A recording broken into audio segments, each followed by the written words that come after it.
Can you hear me okay?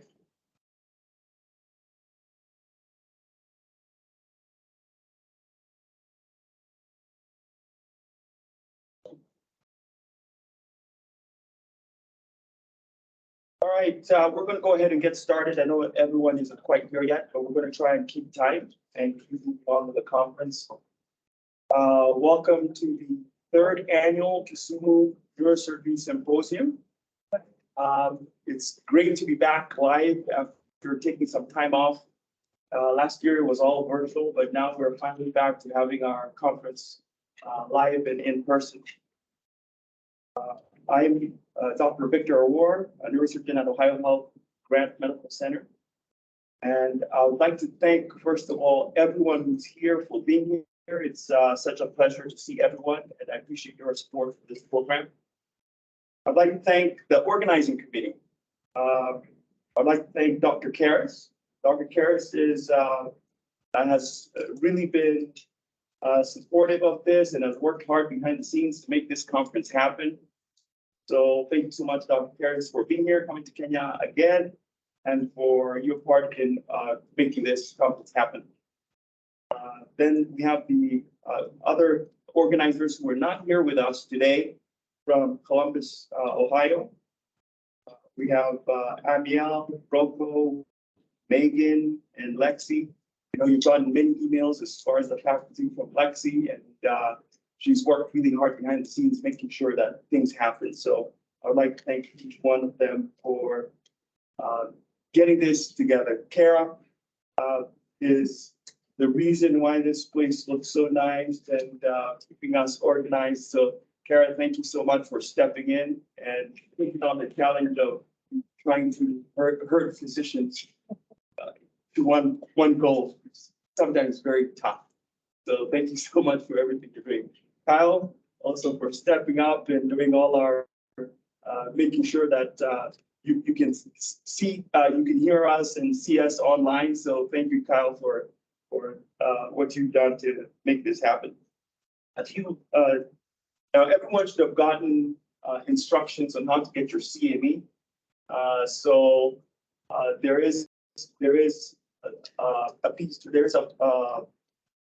are some instructions outside the door that show you how to get your CME. We have a slide on the CME. We can put that up.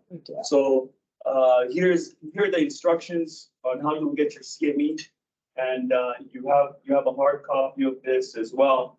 But that's what you'll do to get your CME once the conference is completed.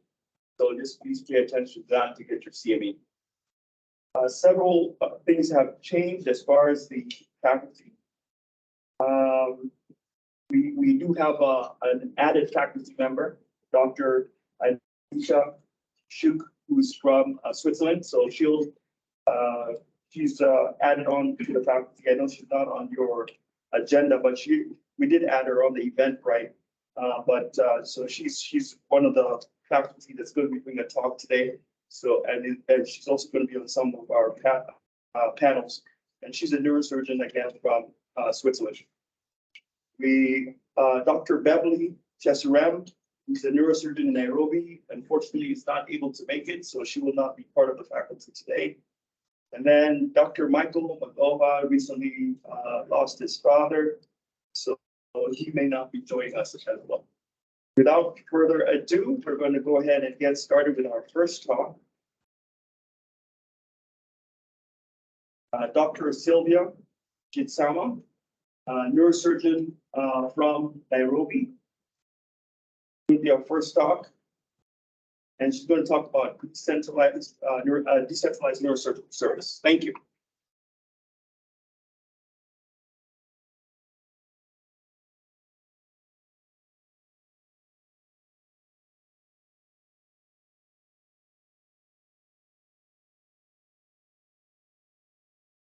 Did Michael set you up? Yeah, you were about to speak. You're all set? Do you want to share your screen? It's not done. Yeah.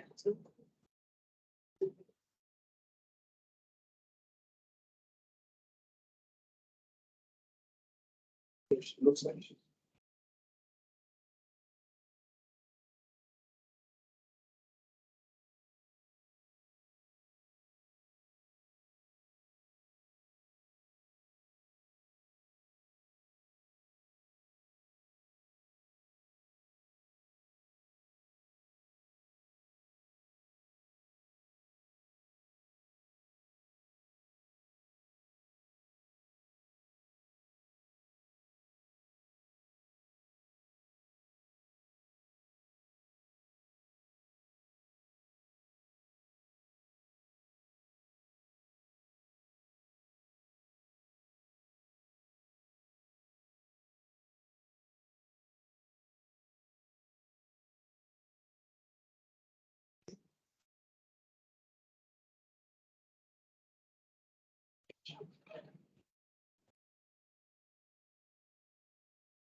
What was that? I'm sorry. Presentation. Presentation mode. It's in presentation mode.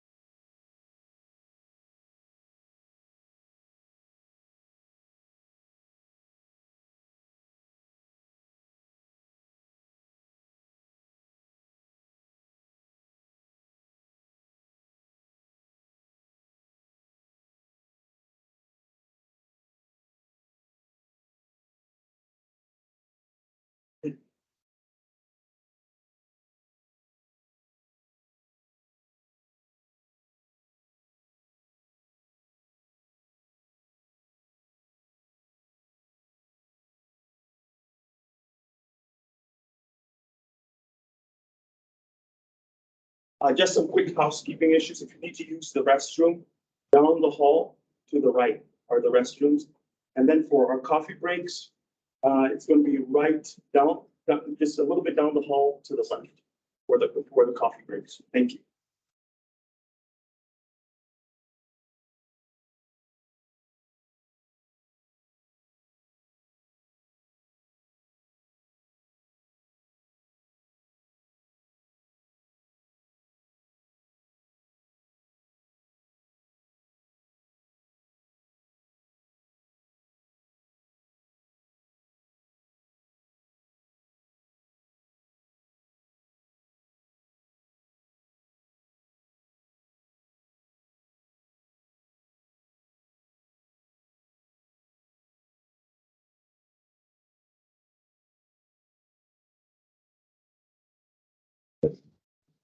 See this.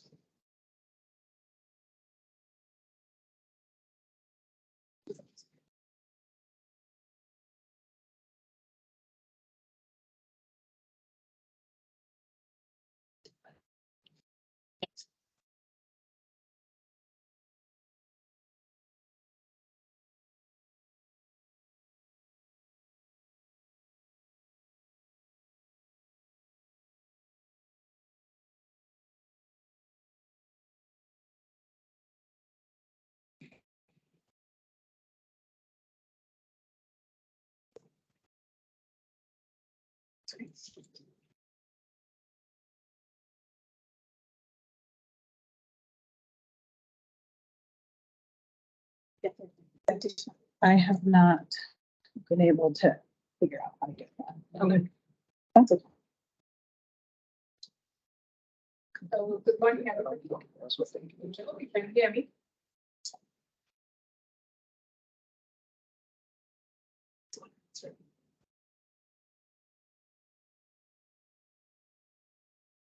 Good morning. Dr. Sophia Shitsama. I'm a neurosurgeon practicing in Nairobi. I'm a lecturer at a young medical school, and part of my responsibility is I work at a level 5 hospital. And that's my only disclosure. I work in one of these facilities, so I'm talking from experience. So this is an area I'm very passionate about because majority of our patients tend to go to the bigger hospitals. Yet we have this neurosurgical service in the level 5 hospitals, but most of patients don't know about this. So looking at the neurosurgery disease burden here in Kenya, we know it's one of the leading causes of disability adjusted life years, at least worldwide. In Kenya, we don't have data of its impact in our community.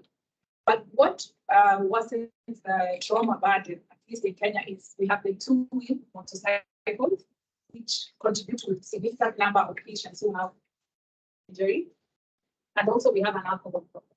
Now, looking at low and middle income countries, we have significant unmet needs purely from the availability of the surgical workforce, the equipment, and also patients knowing that this service is available.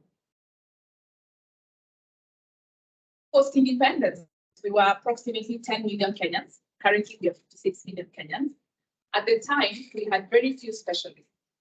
And the decision was made to have particular subspecialties to have regionalized care.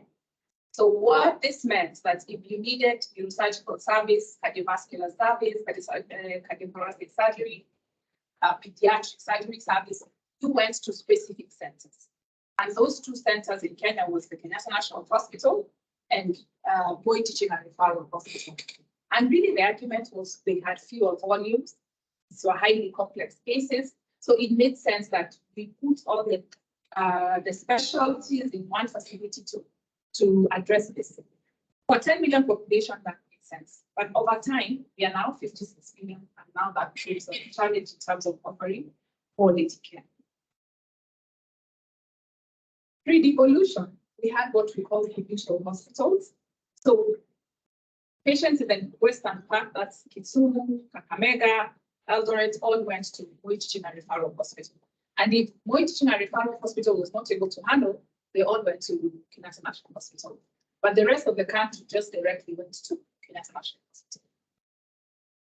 And the two hospitals that offer neurosurgical services in each at the time. So KNH has around 11 consultants.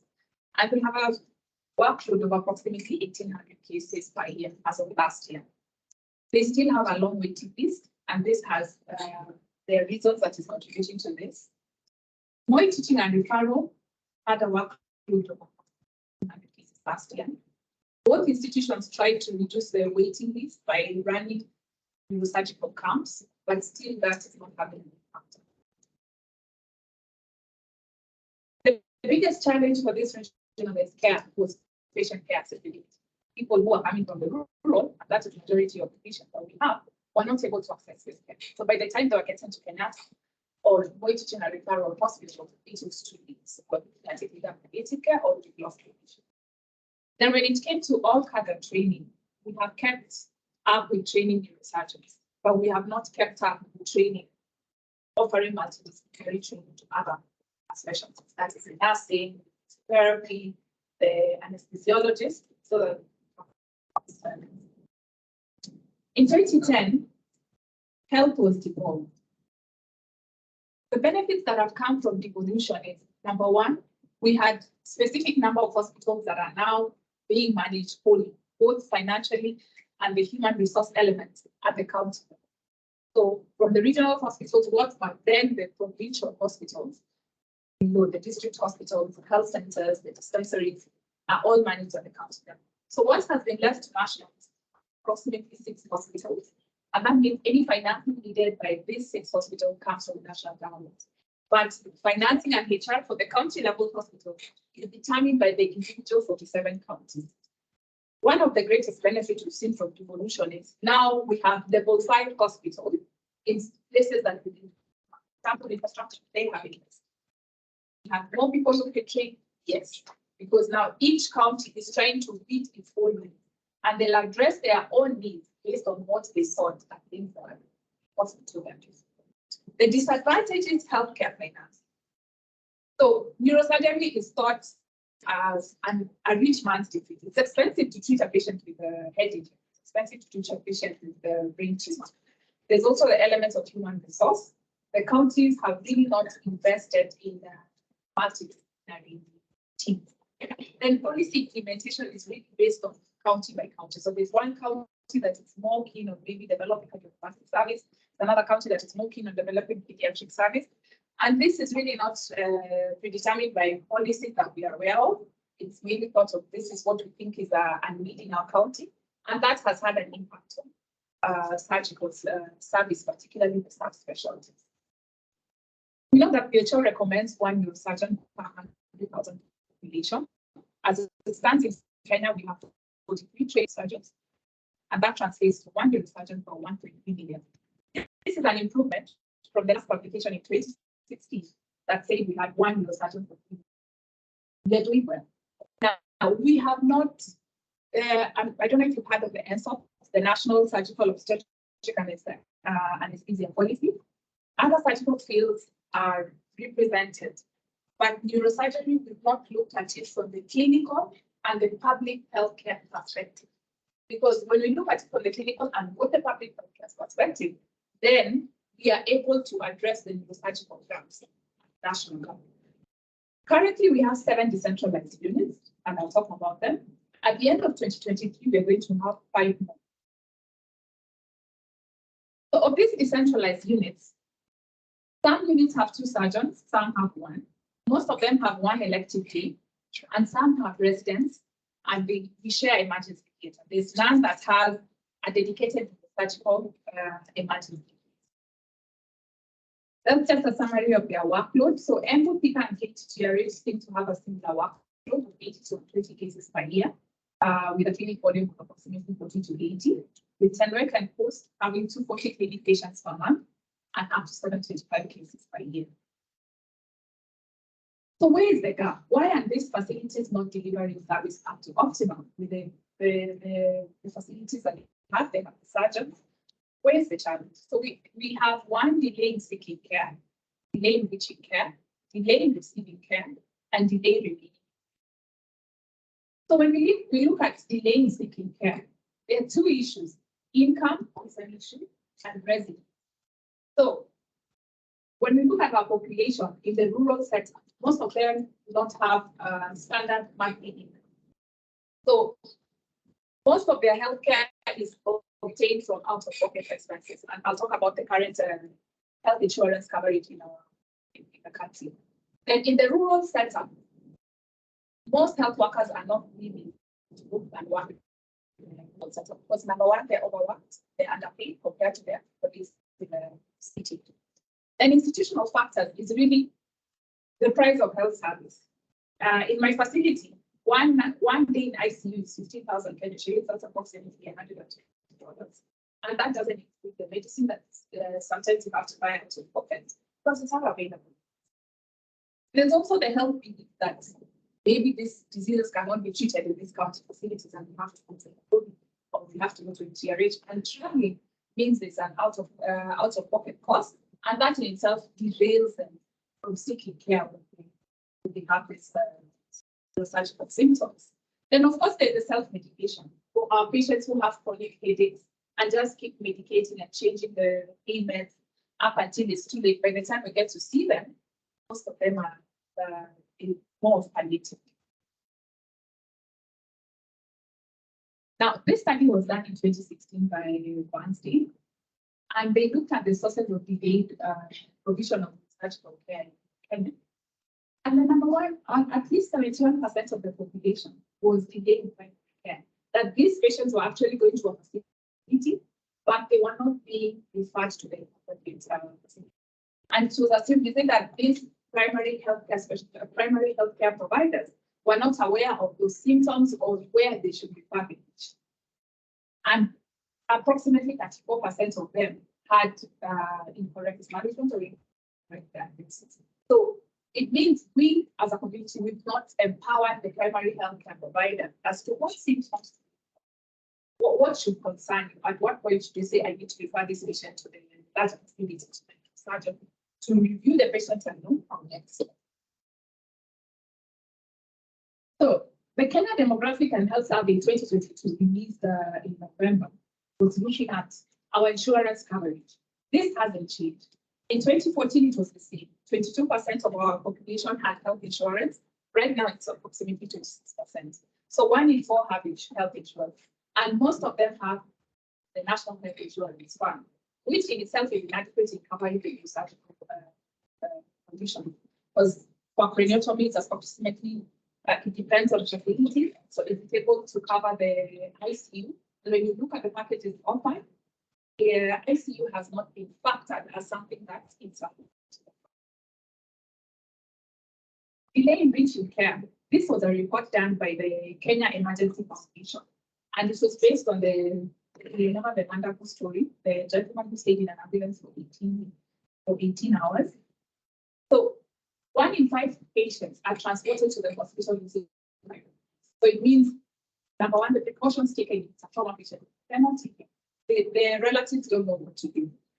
Number two, the hospitals, most of the hospitals that we go to, as much as a study has been done showing that most of us Kenyans are 2 hours away from a facility. These facilities are not equipped to handle that.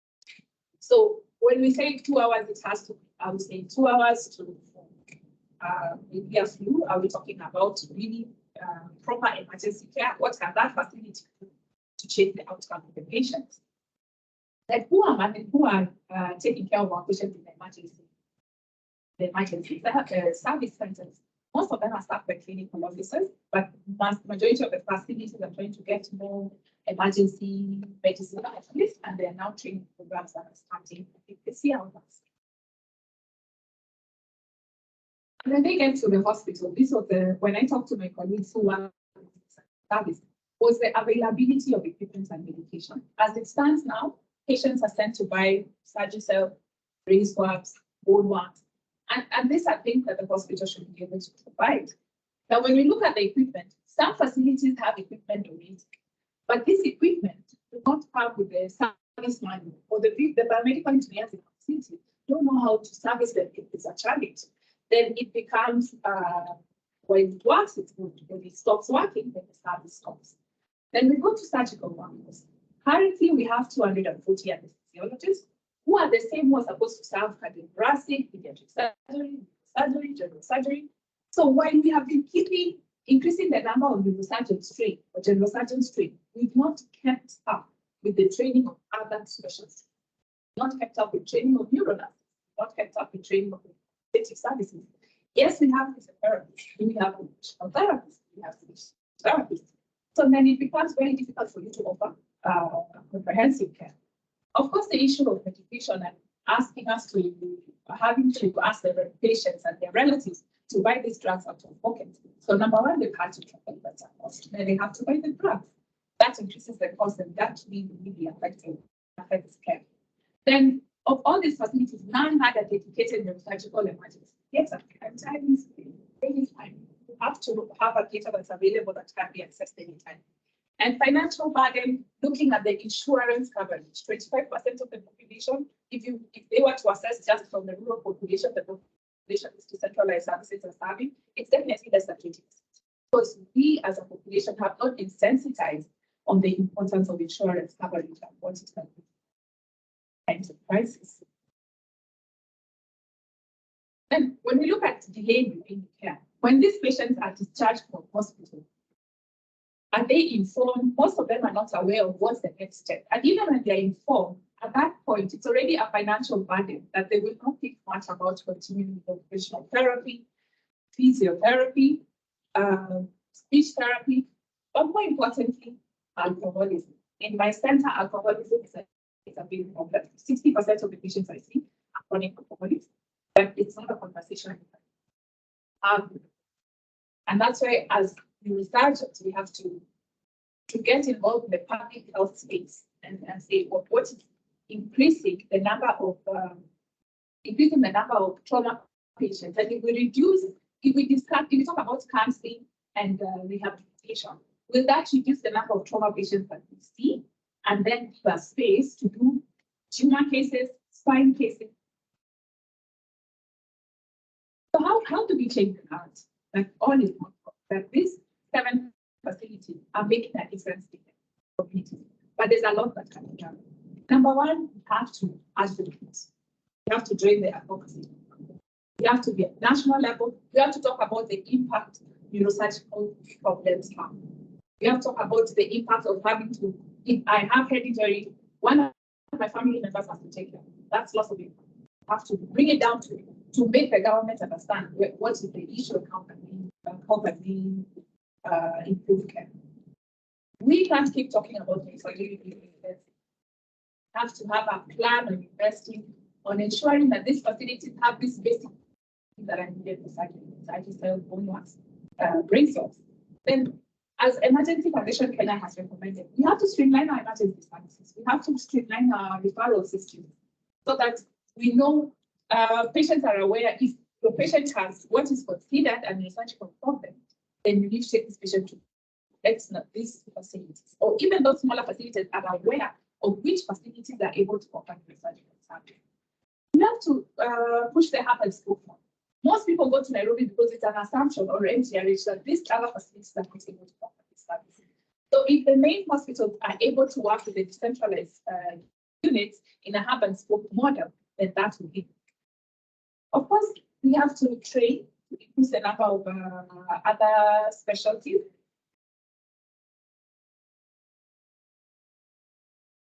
We have to train and get involved in research, because it's from this data that can guide us on the care of our patients. And finally, we need to invest in the surgery. As expensive as it is, we still need to invest. I hope you all watched the World Cup. When I saw this final missed goal by the France team, it reminded me of the decentralized fund. This is how it always is. The France team is about to score, and Romero is using his legs to try and stop it from getting to. That's all we're trying to do.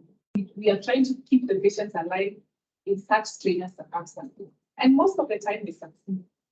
But if we can bring this conversation to a bigger table and change that, then we won't have the longer wait times that we're seeing as being internet. And this facility will be able to offer services capacity. George Bernard Shaw said, the reasonable man adapts himself to the world. The unreasonable one persists to adapt the world to himself. Therefore, all progress depends on the unreasonable one. I think the people who work in this decentralized services have decided to be the unreasonable one, and they are making a difference. I want to thank my colleagues, Dr. Okanga, Dr. Iogupa, Dr. Teresa and team at NWEC, Dr. Kamau in Nyeri, Dr. Mchiso in Embu, and Dr. Nyaocha in Conservancy for having provided me. Thank you so much.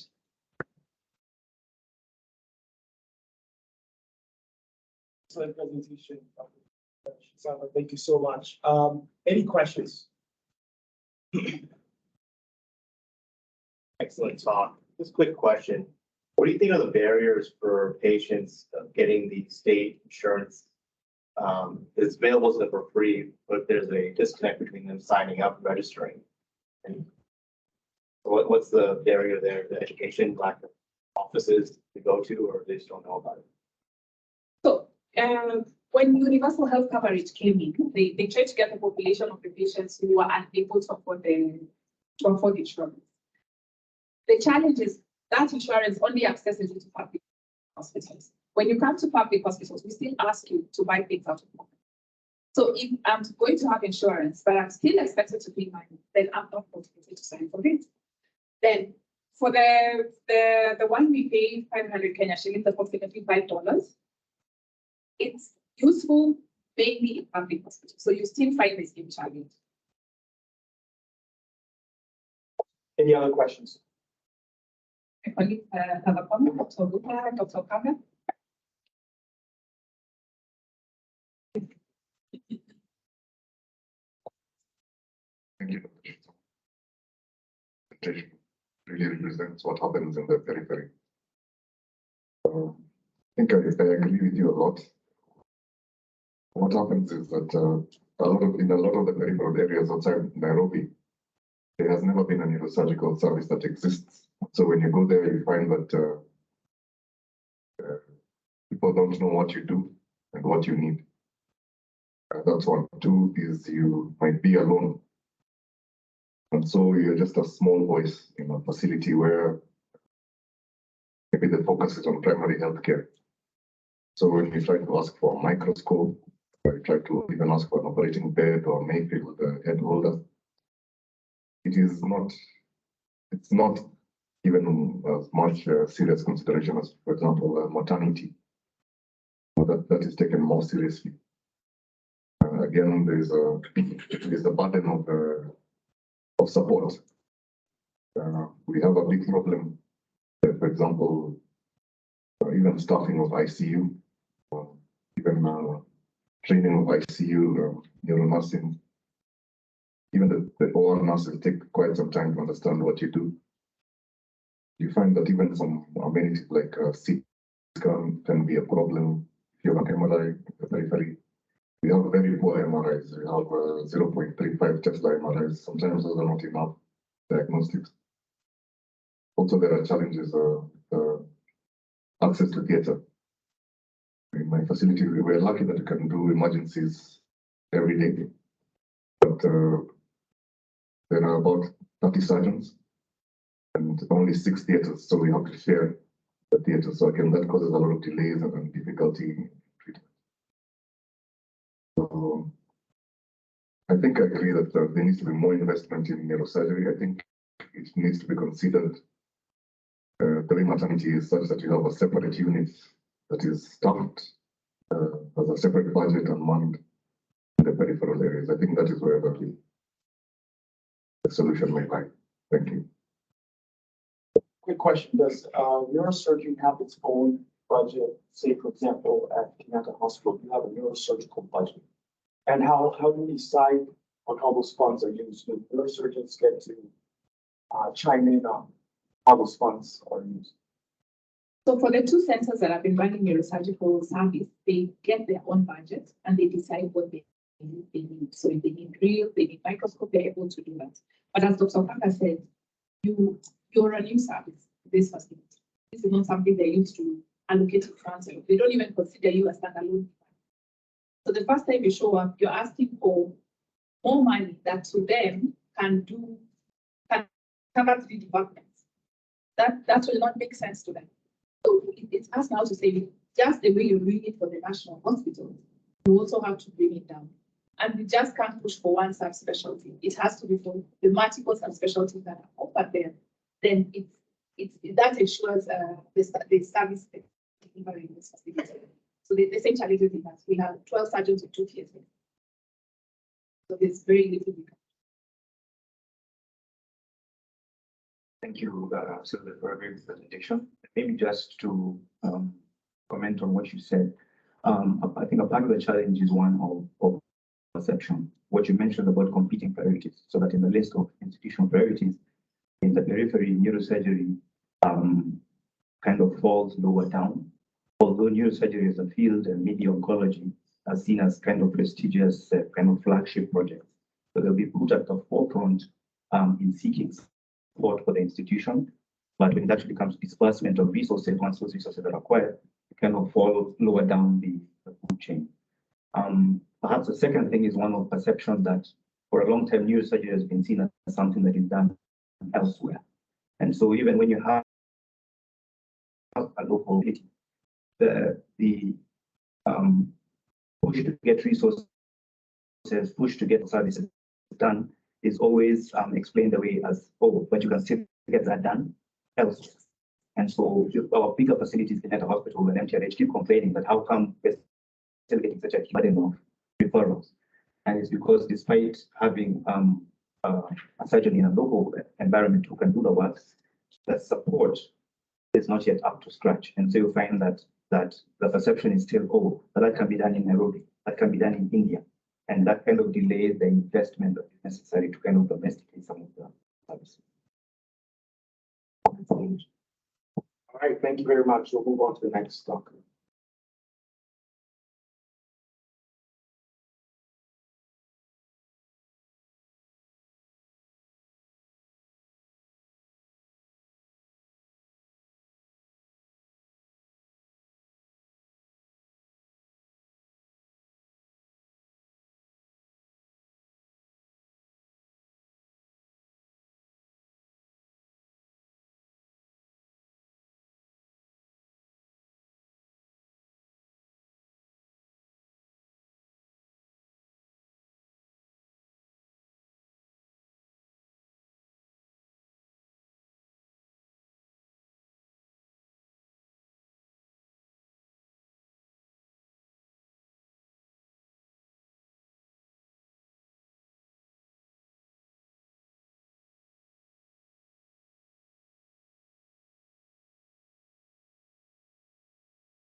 Good morning. I'm going to turn gears a little bit and talk about the principles and techniques of complex spine surgery. I'm Dr. Victor Awar, neurosurgeon at Ohio Health Grant Medical Center and Chief of Surgery at Ohio Health Grant Medical Center. So the objectives of this talk, we want to be able to define spine deformity, define SBA We'll talk about lumbar lordosis and understand its importance, like pelvic incidence of pelvic tilt, and how they relate to each other, and know the spinal pelvic alignment goals for surgery. Now, next slide.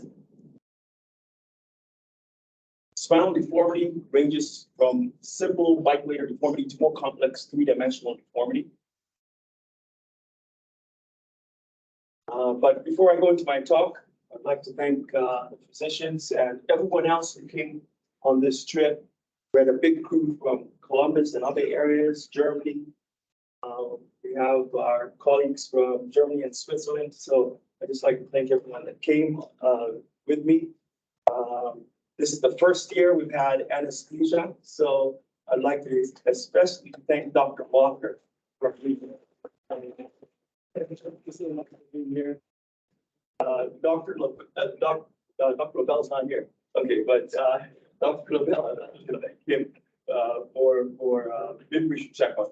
I know he's in town. Can someone check on Dr. Lobell? But I would like to thank Dr. Karras. Dr. Karras and I work together at the same hospital, and then have been so kind to accompany me here. He's our chief of neurosurgery at Ohio Health Grant Medical Center. So it's nice to have him here as well. So that is our team from Columbus. And then I'd also like to thank this crew right here. This is so really good friends of mine. Anytime I say, hey, we're doing something in Kenya, who's in? They're the first ones to always support me and always willing to come on these trips. So I'd like to thank Dr. Patel, again, Dr. Karras, Dr. Galler, and Dr. Lobell. I really appreciate you guys always being willing to support this program because it's because of people like you that this stuff can happen. Thank you so much. All right, let's move on. So a 76-year-old with back pain, bilateral hips, you all heard this story. So this patient shows up to my clinic, 76 years old, back pain, radiating to bilateral hips. 8 months prior, he had an L2 to S1 decompression and fusion at the outlying hospital. The symptoms are getting worse. A lot of back pain, severe back pain, leg pain as well. But the back pain is greater than the leg pain. He's using a wheel walker. He's leaning forward. He has to sit every 3 minutes. And can't walk more than 3 minutes. I have to sit down and take a break. And then he has these medical issues. He has diabetes. He has a history of rectal cancer. Had a resection. Doing well from that standpoint. He also has AFib. He's on has a pacemaker. This is what his MRI looks like. So he has. This does not show you really the foramen, but he has foraminal stenosis at some of these levels. But centrally, he does not have much central stenosis. He has foraminal stenosis. Go ahead to the next slide. And like I said, he had previously had an L2 to S1 fusion. Anybody want to take a stab at as to how they work this up and kind of what they're thinking as far as treatment for this patient? Anybody? It's like it's is that S1 screws haloing? Like, Yes. So good point. The patient has haloing of the S1 screws. As you can see, there's significant lucidity around the S1 screws. so typically, if you have haloing of screws, it's a clue that maybe a non-union. Yes. So I'll get you have MRI CAT scan, I get scoliosis films, which is standard in my practice for everybody. And I also get a bone density scan to rule out any other secondary causes of the haloing of the screws above non-union and maybe set up to fail. That's why it's typing over to bone density. And also probably get an EMG as well. Great. Any other thoughts? Anybody else?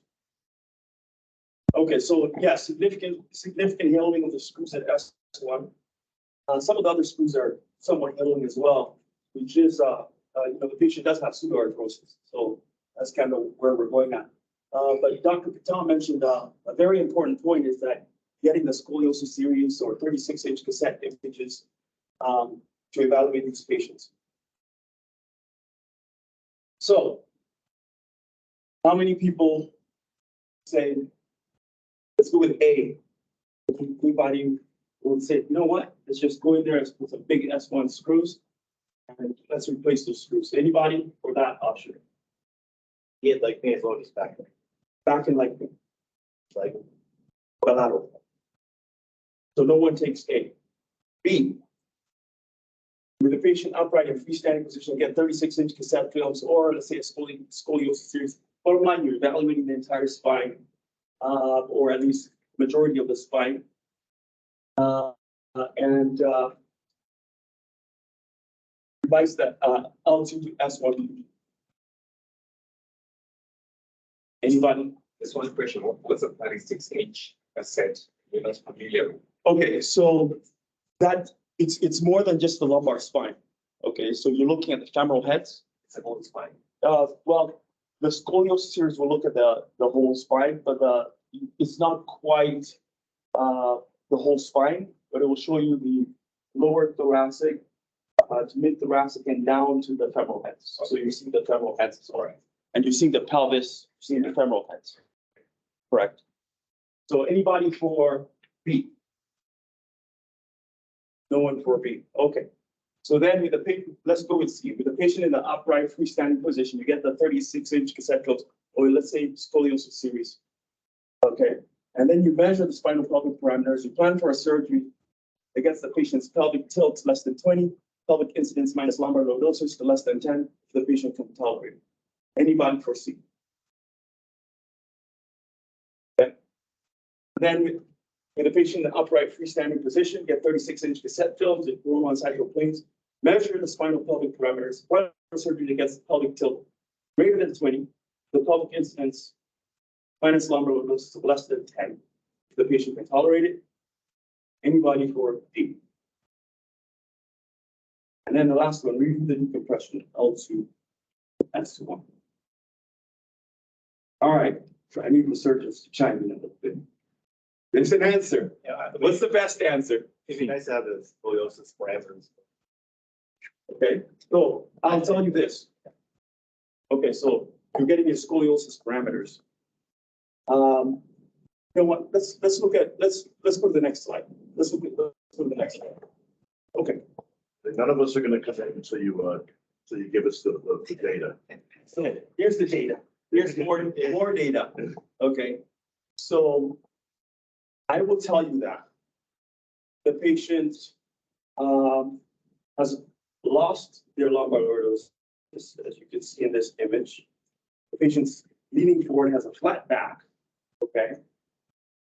So the main thing is you have significant loss of lumbar lordosis. So in treating this, the main thing is understanding what are the compensatory mechanisms. And that's the importance of getting the scoliosis series too, is look at how that patient is standing. You know, when you evaluate the patient, you have to look at the whole patient. And that's why I get these pictures of my patient standing in the office, because you want to see what compensatory mechanisms are going into them having this low lumbar lordosis. And in this particular patient, you can see they have flexed, they're flexing their hips, and he's really his pelvis is rotating posteriorly. So that's a You can see the compensatory. plumb line is so far forward that the head is not even in that series. Exactly. So with a plumb line being forward, so we're talking about the SBA. Okay. So the SBA is way greater than 5 centimeters, which is what we typically want it to be. So if the C7 plumb line is way over here, okay, and that is supposed to be from the C7 plumb line to the posterior aspect of the sacrum, that should be less than 5 centimeters, or at least 5 centimeters. So you look at that, the SBA is significantly elevated.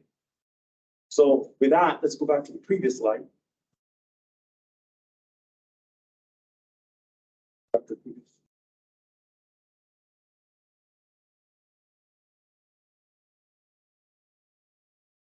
And let's get some commitment.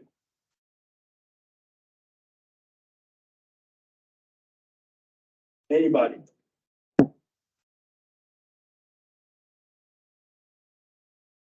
So let's talk about the goals of surgery. in deciding what surgery you do, you have to have goals, you have to have a plan.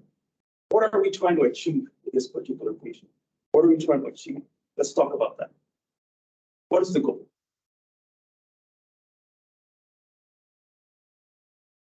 Anybody? Goals. Improve function. The Improve the general goal is to improve function, improve quality of life. Exactly. So which one of these options is going to give us the best chance at improving function and improving quality of life? B. Correct. Talk about that.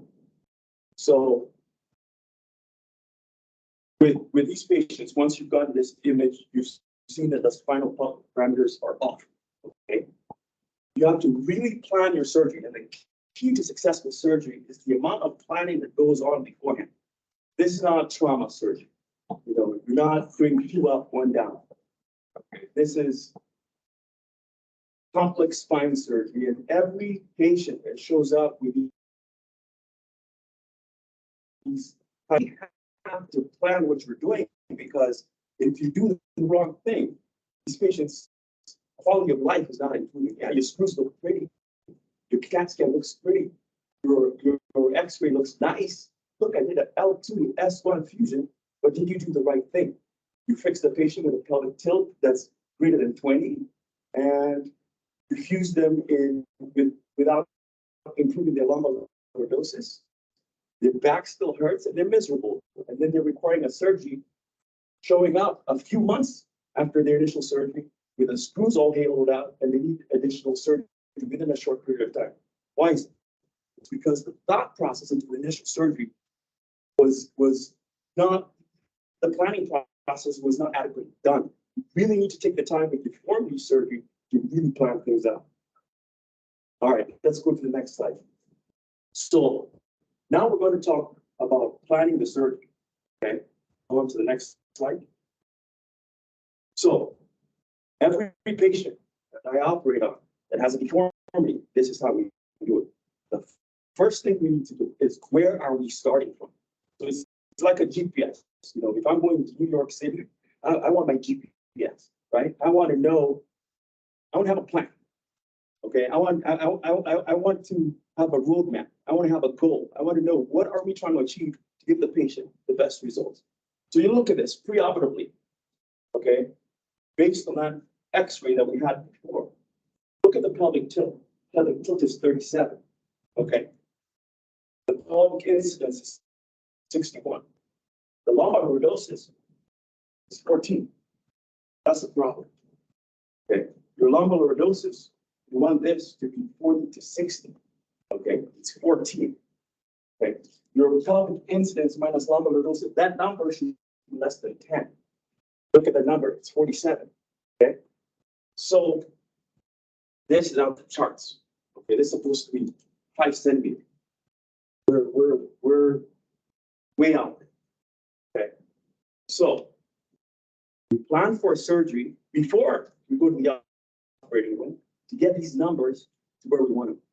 Because with getting these numbers, so quality of life as far as surgery goes, this is going to be a very important. If you take, you know, these deformity talks can be somewhat overwhelming with a lot of numbers. There's only one thing you're going to take, 2 things maybe, that you take out of this talk, if anything, is that you want to improve your lumbar lordosis in these patients. You want to get your lumbar lordosis. You want to get this number, pelvic incidence minus lumbar. If you don't remember anything, pelvic incidence minus lumbar lordosis, you want that number to be less than 10. Okay, you want that number to be less than 10. The other thing, if you take anything from this talk, is that you want your pelvic tilt to be less than 20. Those are 2 things you're going to take from this talk. If you want to forget everything else, that's fine. So those are the 2 things you're going to remember from my talk. Okay, so this is my plan for this surgery to get these parameters. This is what we're going to do. Does anyone know what an SPO is? Everybody? So SPO is a Smith-Peterson osteotomy. Okay, with a Smith-Peterson osteotomy, per level, you're gonna get about 10 degrees of correction, 8 to 10 degrees of correction. It's the simplest of the osteotomies that we do to treat these kinds of deformities. So, and then the other osteotomies that we'll talk about, here we go. I'm going to do, and now, yeah, this is a fixed deformity, if you will, because it was fused before, but you have pseudoarthrosis. But looking at it, I say, where can I get the most correction? And I picked L4. So at L4, I'm going to do what's called a pedicle subtraction osteotomy, PSO. So that will give us about 30 degrees of correction. Based on my plan, I will get 35. So I planned beforehand. I'm expecting to get about 35 degrees of correction with my PSO. So this number, the SVA, it's the sagittal vertical axis. It's great to just get a global view, but it doesn't take into consideration the compensatory mechanisms that the patient is using, whether they're retroverting their pelvis or bending their hip or their posture. So I don't pay too much attention. It's a nice, good global overview of the patient's posture, but it's not going to be as important. So what I'm planning on doing, so this is before surgery. I'm planning on doing a T10 through the pelvis with these osteotomies to get my correction. Again, these are the osteotomies that we talked about. So the posterior column. I interrupt you. That slide. Go ahead. Could you Go back. describe software that you use to the folks that are not familiar, that have never seen anything like that? Sure. So the software I'm using here is I use Unit. Unit used to be Medcrea, but now it's Medtronic.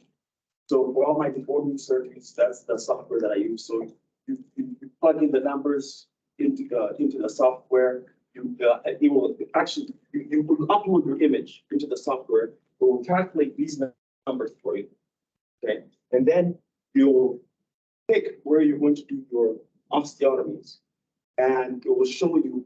It will come up with the correction that you're going to get if based on your plan. So you can adjust I can adjust my plan until I get the results that I want. So you just keep adjusting in the computer. Okay, I want to increase my osteotomy. I want to do another osteotomy here. Okay, then you're going to get the correction that you're trying to achieve. So that's how I do it now. So then it also shows you this to go through these lines. This is where we are right now. This is the patient's curvature. Okay, that first line. This is where we want to go. This is our pre-op. This is where the posture I'm trying to achieve for this patient to increase the lumbar lordosis, decrease the SVA, and ultimately decrease the pelvic tilt. So that's what we're trying to achieve. And with this particular, now these over here are the femoral heads. That represents the femoral heads. And I have the rod is pre-made. So I order the rod before. And like I said again, this is not trauma surgery. You have time. Okay. So planning is key. Okay. So I pre-order the rod. The rod comes curved exactly to the correction that I'm trying to achieve. Okay. So instead of bending the rod to the spine, okay, I bring the spine because you really have to take the time to do your osteotomies really well and make the spine as mobile as possible. So that the spine moves to your rod, not your rod to your spine. Okay. The common thing that we usually do is we bend our rod and we want our rod to fit perfectly and get onto the operating room. In this case, if your patient's spine is not coming up to your rod, you still have more work to do. Okay, you still have more osteotomies, you still have more fasciectomy work that you need to do to get your spine mobile enough that the spine matches the rod. And you know, when you're getting out of the operating room, if your spine came to that rod and lined up perfectly, you achieve what you're supposed to. Next slide. So then these are the osteotomies that we use for correction to do this. So the posterior column osteotomy, that's going to give you 8 to 10 degrees of correction. The PSO is going to give you about 30 degrees of correction. Then you have the vertebral column resection, the VCR. This will give you about 45 degrees of correction. And obviously that depends on how well you do it. And eventually, the good thing about that software is that it tracks your numbers so that you know what your PSO gives you. I know over time, my PSO is not 10 degrees. My PSO is 8 degrees, typically. So it will track your numbers over time. And as you keep using the software, you'll have your own data. My pedicle subtraction osteotomy is usually about 35 degrees. So I usually know if I'm going to do a PSO, I'll get about 35 degrees correction. And then vertebral column sections, obviously, like I said, that's the max. I can get up to 50 degrees of correction with that. Usually I'll be happy with about 45. Okay, next. So this is what the patient ended up getting done. And this x-ray is not that great, but what I want to show you is the T10 to pelvis. And then I have satellite screws. I use satellite screws to close my osteotomy because really you want to compress that osteotomy to close it to maximize to maximize correction. So these satellite screws, these satellite rods are going to be so these 4 screws are not connected to the rest of your not connected to the rest of my instrumentation. They are just to close down that PSO. If you use the same rod, you won't get as much correction, and also you'll have the rods to break. So you share the load with these satellite rods. Next time. And this is what the patient's spine looks like now. So again, the spine bent, we were able to get the spine to come to the rod. Okay. You can see here, right here is my PSO at 4. And then we did multiple Smith-Peterson osteotomies to get the correction. Next one. So historically, the treatment focused on coronal plane deformities, but we have now looked at the data and it shows that the sagittal plane and lumbar pelvic parameters are the important parts in quality of life, health and quality of life. As spine deformity leads to suboptimal alignment, and like in the patient I presented, then have increased energy requirements, and they're spending so much energy in trying to maintain posture, and that's where you have these patients that can't walk in significant distance. They're leaning forward, they're retroverting their pelvis to compensate for this loss of lumbar lordosis. Next slide. So, like I said, the SBA is a quick way to assess, just globally looking at the patients. You have the C7 plumb line, the posterior aspect of the sacrum. That distance is the SBA. Next slide.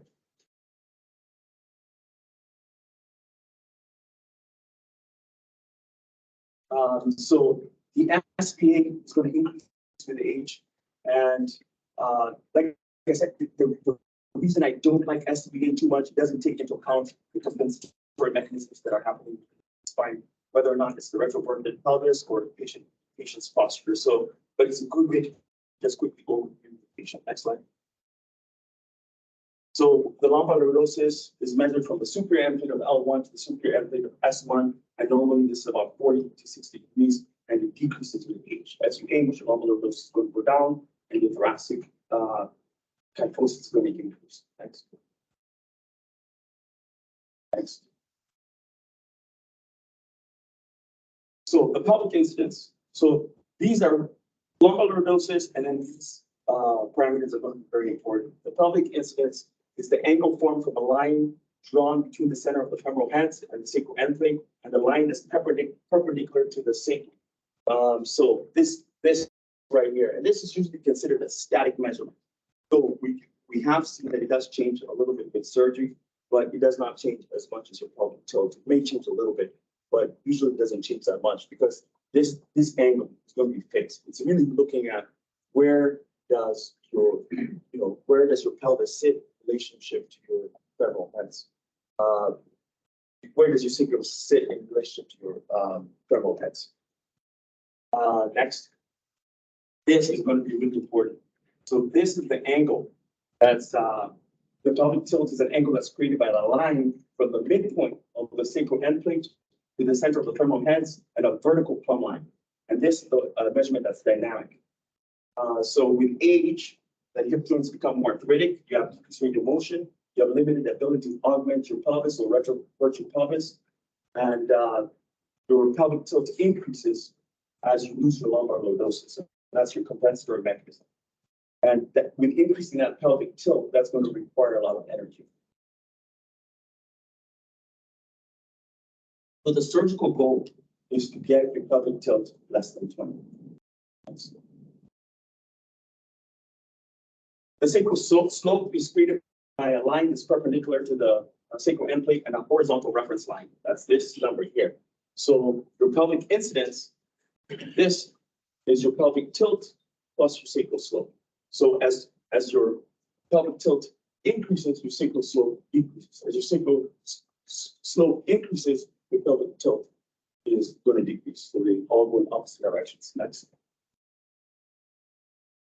So this is the single most important factor that determines outcomes for adults undergoing spinal deformity surgery. A high pelvic tilt indicates this pelvic retroversion, which is caused by an attempt to compensate for decreased lumbar lordosis. And failure to recognize an elevated pelvic tilt leads to a fixed deformity with inadequate correction and persistent clinical symptoms. Next slide. All right, so to review, what is the osteotomy shown here?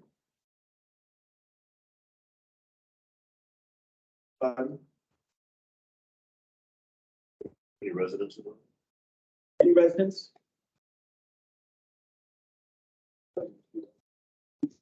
Yeah. I can't be one anymore. Okay, so anybody say A? A? AB? Any C? Any D? One answer. It's Smith-Pearson osteotomy. We're only taking out some of the posterior elements. We have to compress the spine. And I said how many degrees of correction you get? My Smith feet never like that. And About 10 degrees. Yeah. Right there. Next. Next. All right, what is the horizontal distance from the C7 plumb line, the posterior superior aspect of the S1 vertebral body? Everybody? Yes. The S being correct. Next. What's the angle formed by a line drawn between the center of the femoral heads and the sacral end plates and a line drawn perpendicular to the sacral end plates?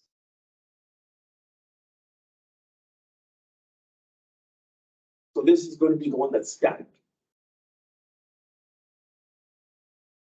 So which one changes with surgery? Anybody? This one does not change with surgery. This one's static. The pelvic incidence. The pelvic incidence. The relationship of the sacral to the femoral heads is the pelvic incidence. Okay, next. All right. You have a 40-year-old patient with severe back pain, multiple lumbar degenerative discs, has a lumbar lordosis of 30 degrees, a pelvic incidence of 40, and a pelvic tilt of 40 degrees. Is the patient in sagittal balance? Why or why not?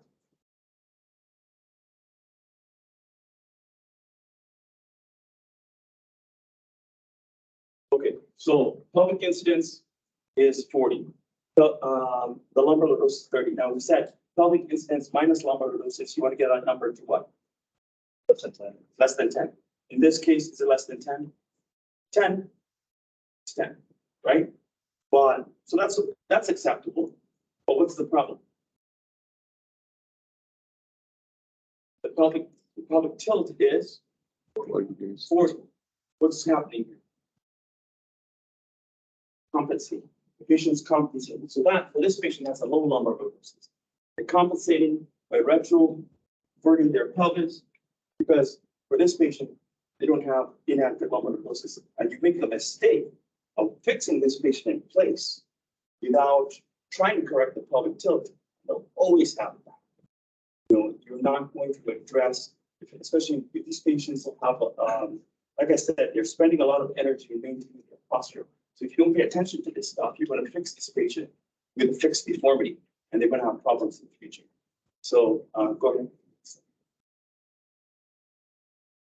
So that was just the explanation. Next slide. Pelvic incidence equals sacral slope plus what?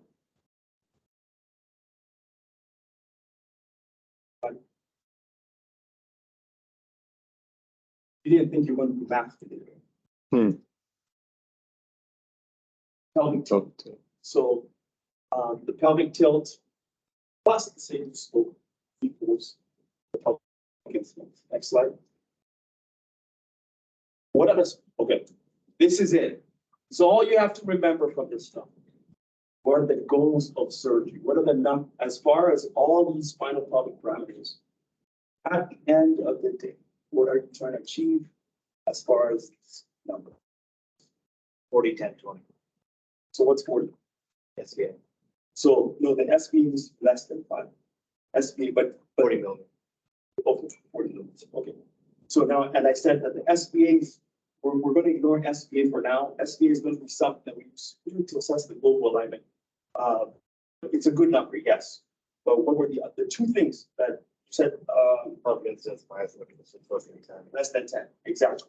Pelvic incidence minus lumbar lordosis less than 10. And Tilt less than 20. pelvic tilt less than 20. That's what you're going to remember. That's what you're going to try and achieve with any kind of spine deformity. Next slide. Next slide. This one's hard to see, but you can see that this patient had pretty significant flat back, and I will point to where it is. Right here, you have an osteotomy that's giving you about 30 degrees of correction. What osteotomy do you think that is? Substrating. Yes, so pedicle subtraction osteotomy. Next.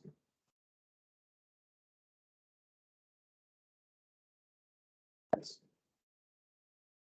So this, again, is just a review of the angles that we're looking at. What is the relationship between pelvic tilt and health-related quality of life? So as pelvic tilt increases, what will happen to the quality of life?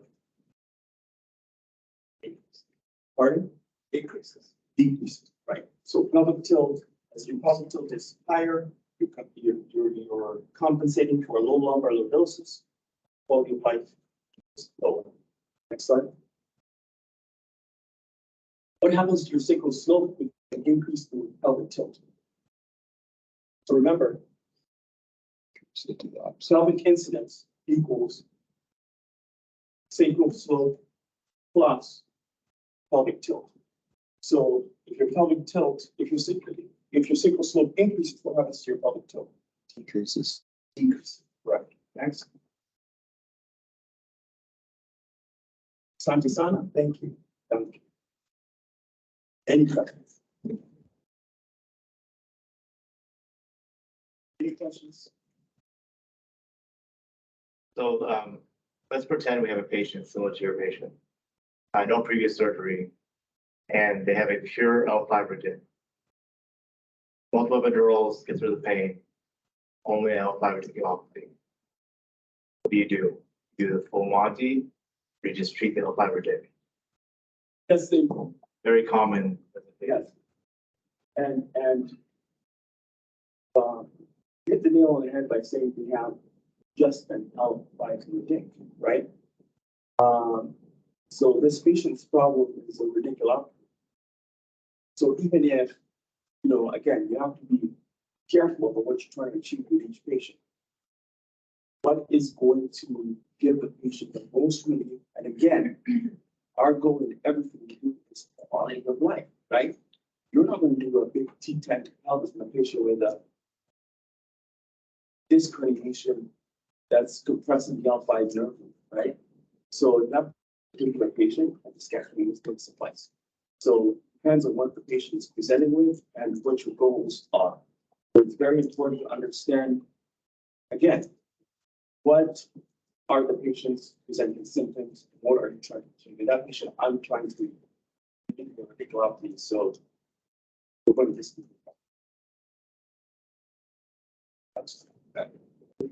I have a question. If you could just go back to the image produced by the software with the lines. So.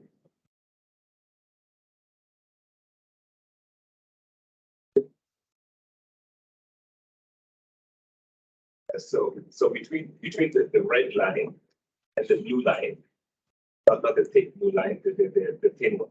Yes. Is there any data showing how the quality of life, because there's some patients who land in between those two lines. So for us, in our department, we rarely are not really familiar with the parameters. We rarely use them.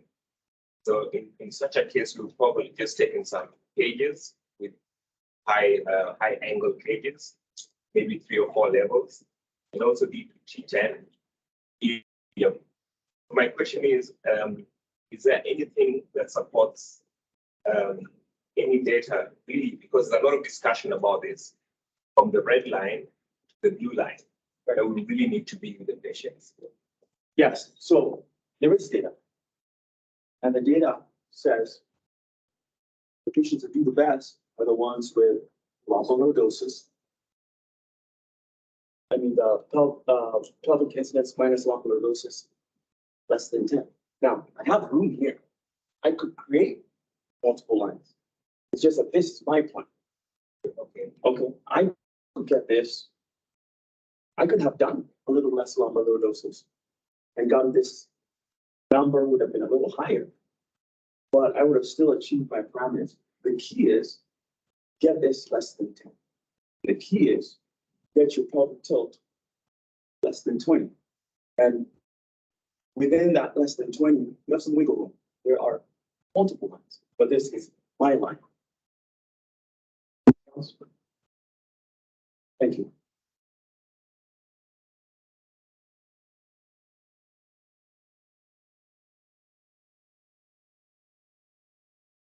So for the next talk, we're going to have panel discussion. What have we learned from the neurosurgical camps in Kisumu? I'd like to invite Dr. Karras, Dr. Gallard, Dr. Patel, Dr. Gupta, Dr. Kim, Dr. LaBelle. He's alive. We checked. He's here. LaBelle's here. Oh, Dr. LaBelle's here, but Dr. Lou's not here yet. Dr. Shuka.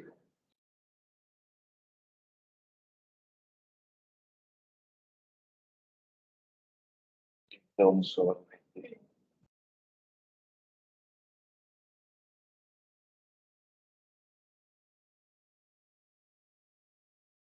So first, I'm going to ask everyone to introduce themselves and just tell everyone who you are and what your passion is and where you're from, where you work, what your passion is, and what brings you to for some of you more than one. Sorry.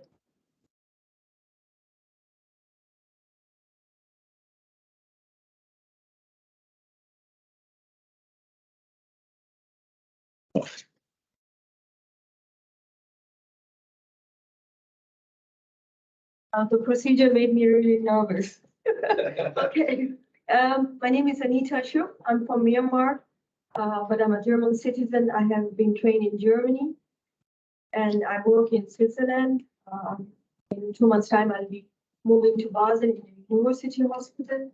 So my passion is global neurosurgery, and I have traveled to different places, and I've seen the deficit, the huge gap, which developing countries are really struggling.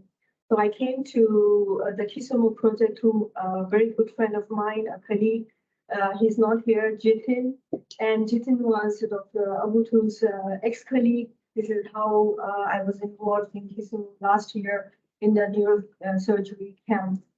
So my passion is to improve, provide, deliver, and fill the gap in the developing countries where the neurosurgical procedures are really missing, because countries like Bangladesh, Pakistan, in Africa, people are really struggling. Even epidural hematoma evacuation, it's life-saving procedure, a very simple procedure, but due to lack of neurosurgeons, facilities like hospital, we are losing lives, and this can be done with a simple protocol. So this is what I plan to do in future, global neurosurgery, and this is my passion, and hope to improve in Kisumu. Thank you. My name is Rob Galler. I'm a neurosurgeon in New York. I've been doing global neurosurgery endeavors since, I think, 2012, getting involved with the Cornell group out of Tanzania. And I've known Dr. Alwar since he was a resident. Getting involved in this program was the result of a very long friendship, committing to the process of education in areas that are underserved in neurosurgery. I think we may do some talks about this. I think the talk given by our colleague earlier was excellent in sort of giving that overview of the deficit in terms of neurosurgery in the United States. Neurosurgeons are quite abundant here. They're extraordinarily rare, and where they are abundant, they're concentrated.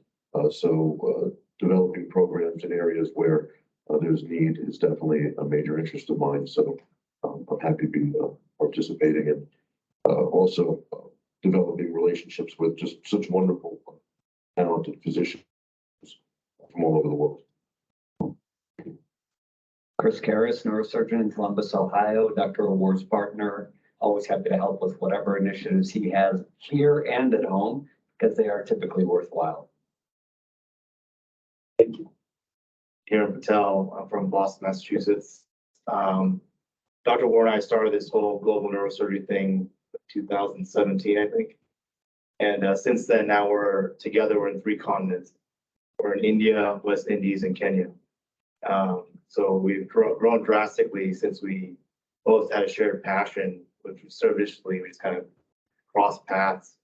And we've grown substantially since then. And, just to iterate your Dr. Nita's viewpoint, my interest clinically and research-wise is health inequity globally, domestically, and what's the barriers to care, especially when you have a neurosurgeon region. The question I was asked, why did they go there? Is it financial, socioeconomic? There's a variety of reasons that we identify those barriers, increase access. So those are the things we look into, and we learn along the way, and we're growing and excited to be part of this group. My name is Timothy Ogutu. I'm Kenyan born. I was born in Nairobi.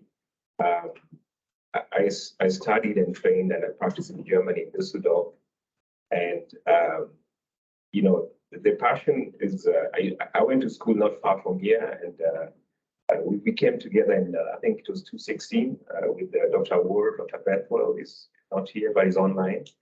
And before the initiative, there was, just as Dr. Shitsama reported, there was no neurosurgeon in Kisumu. And since then, I would say the passion has been growing, seeing what has been done so far. And yes, the way forward, the passion is growing, and we're really grateful for the staff in Kisumu, for everybody who organizes everything. Grateful to Dr. Wolf for organizing the symposium. Thank you very much. Good morning. My name is Lee Oguta. I'm a neurosurgeon based here in Kisumu. I was born and raised in Nairobi. I'm also a faculty member at the Senior University School of Medicine. I ran into the team that's organizing the neurosurgery initiative when I was a resident a few years ago. Actually, I met them while they were doing a neurosurgery camp in Kisumu for the first time. And it's been a privilege and honor to work with them and to see the interest in neurosurgery grow, and also perhaps to see service delivery grow in the region. My name is Jeff LaBelle. I'm from Columbus, Ohio. I've had a great experience with everyone. We can talk about passions and all sorts of exciting things, which we will throughout the day. But what motivates me in these programs is what I leave behind is that little tiny spark in people that I meet. Whether you're a medical student and attending or resident, because that's what's going to change your program.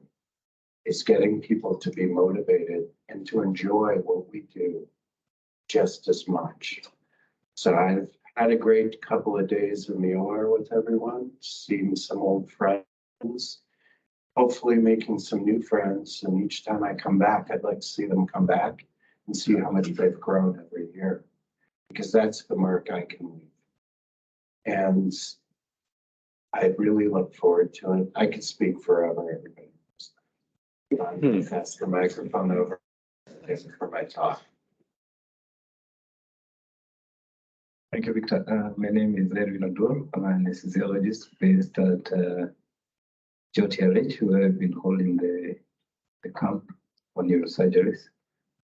I've been with this initiative since its inception in 2019.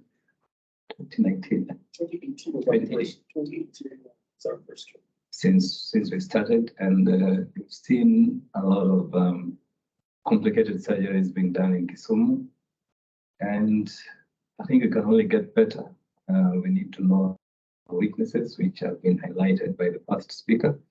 I guess we'll improve from where we are. If there is initiative from the administration, we understand what really neurosurgery is. One of the neurosurgeons will say that if you're not on the table, you're probably on the menu. So if you cannot participate on the table as a neurosurgeon, then your plight and your needs as a neurosurgeon will not be known. And that goes for all specialties, including anesthesia, which plays a very big role in making neurosurgery safe. Thank you. Thank you. So the first question was actually Dr. on board.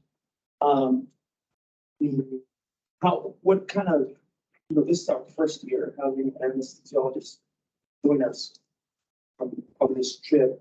How useful do you think that was? What from an anesthesia standpoint, anesthesia is critical to what we do. From an anesthesia standpoint, I guess what can we do to improve, and what's the kind of impact we've had by having an anesthesiologist on our team this time? I believe this is the first time we've had an anesthesiologist with any of the groups. Yes, quite useful. She showed us quite a number of insights into maybe airway management in complicated surgical, spine pathologies, and some of the equipment that she brought are very strange in this part of the world. The kind of laryngoscopes that she had and the video laryngoscopes, which if we didn't have, then it would have been difficult to manage the case as an anesthesiologist. So I think I really appreciate her coming, and there's so many things she was going to share with us. I wish she was going to stay longer.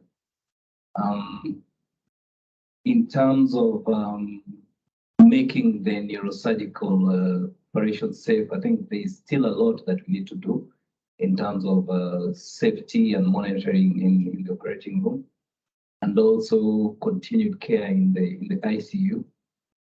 That hospital that we are operating in was over 50 years old, and it was not made with the neurosurgery in mind. It was made with general surgical procedures in mind. So I don't know whether we are able to improve it, or we need to bring it down completely and make a hospital that is neurosurgically friendly. And the ICUs that we have at the moment, we are not able to run them not only for neurosurgery, but for general ICU cases. In terms of capacity, our capacity is not very good.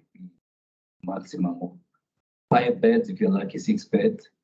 There's some surgeries that we had to cancel because we could not get space for a second case.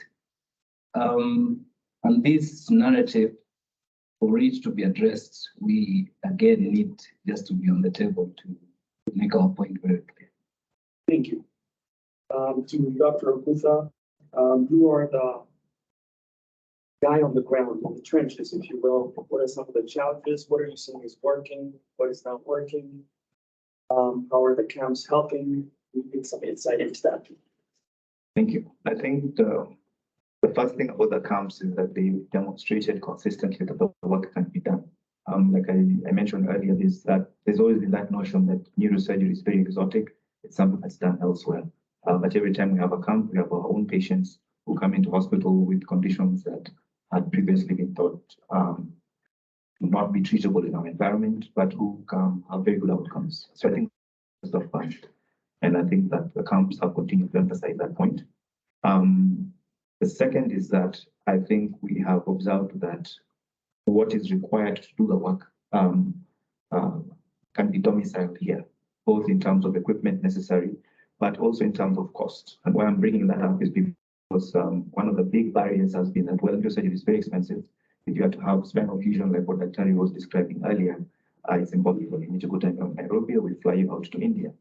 But actually, within the context of our NHIF and within what is able to be approved for surgical procedure, we can get some of these procedures done locally within the reach of our patients in terms of the economics and the cost and so on. The third thing I think is that some gaps have shown up in terms of our need to develop capacity with anesthesia, as Dr. Gubolo has mentioned, but also with nursing and perhaps also with follow-up and rehabilitation. So our post-op follow-up, access to physiotherapy, mobility assistance for our patients and so on. Because after every camp, we have good work that is being done, and then we find that we lose some of our patients or they don't get adequate physio and follow-up. And I think that's one of the other things that having the camps has shown, that as we grow a neurosurgical service, the ancillary and supportive services need to keep up. Otherwise, you keep having these kind of recurrent gaps. Being that neurosurgery was not offered previously from 2018 at Gerald, is there any program for nursing what's their training as far as taking care of neurosurgical patients? Is there a program of that in the hospital for that? Perhaps I'll just comment. I'm not aware that there's a formal training program for our nursing staff, or whether it's surgical nurses or ICU nurses and so on, pointed towards neurosurgery. I think most of our nurses actually learn about neurosurgical patients as they manage them. When we have the cases, when we do the surgeries, and we have them learn through that post-operative period. But maybe Dr. Ogor can comment. We don't have a specific training for neurosurgical nursing, but recently we started a training on critical care nursing, which generally will take care of all patients, including neurosurgery. But specifically for neurosurgery, it's not there. It's something that probably might start having the discussion. I think it would be helpful because again, we all know this. You can do perfect surgery, but your surgery is only as good as the postoperative care. So I'm going to challenge Dr. Patel and Dr. Galler, maybe get some nurses together, take a crash course while we're here next week. Maybe on Monday, if we can, if Dr. Odemore can get the nursing manager and all the nurses together in that conference room, and let's go over some basic postoperative care, a neuro check, what we're looking for. I think it would be helpful. If you can do that, that would be great. That's a good point you raised. So the first time I came to a camp, we had a cardiac arrest, and we learned quickly that the nurses were not trained in CPR, because at the time it was essentially training that they were lacking. So that night, we had my nurses that I brought from the United States print out ACLS posters and paperwork. I had them go around to every single floor and teach them CPR. So chest compressions, things like that. So they don't have to wait for the house officer to arrive, patient in cardiac arrest. And we do have developed programs to train neurosurgery nurses, but that's something feasible. One of our nurses here, Brenda Manning, the nurse for, she looks very young, a few years. So she can teach all the nurses basic neuro checks, ICU management. She's done CT surgery, neurosurgery, full gambit. That's something you can do next week for sure between cases. Dr. Galler is a fund of knowledge, practical knowledge that he can attribute as well. Anything else? Any other questions that anybody has or something from the camps? So there was a recent New York Times editorial that made a large impact in the United States on healthcare workers, and it talked about physicians and nurses who make an effort to overcome obstacles. And that is really what drives the daily high quality of care. And so you need administrative support eventually. You need resources eventually. But in the short run, there's this period of growth where just by the goodwill of good people who want to see a quality outcome that day, things are getting done appropriately. And I think that's what I see in the camp, that in a short period, there's a lot of good people at the hospital coming from outside, trying to make something happen with a good outcome. But eventually there does need to be some administrative push to make those things basic, to make them foundational. It cannot be, I think, that over time, you have to continuously rely on the goodwill of Dr. Odewar to overcome what he's lacking, for Dr. Ogutha to overcome what they're lacking in resources. And this is not a problem that I just see in Kisumu. This is a problem we have at home too. And that's why this New York Times editorial was written. That's why it had a large impact. It was referring to American medicine. It is a common theme in medicine that in the short run, people of goodwill with good intentions are putting out fires rather than administering a process. And so I do think that going forward, one of the greatest uses of our time on both sides would be to start creating those processes and stay in place. Do you think there are currently methods at JORTH to administer that kind of process, put it in place and continuously improve it? Has it been done before with other specialties? Can it be repeated with neurosurgery?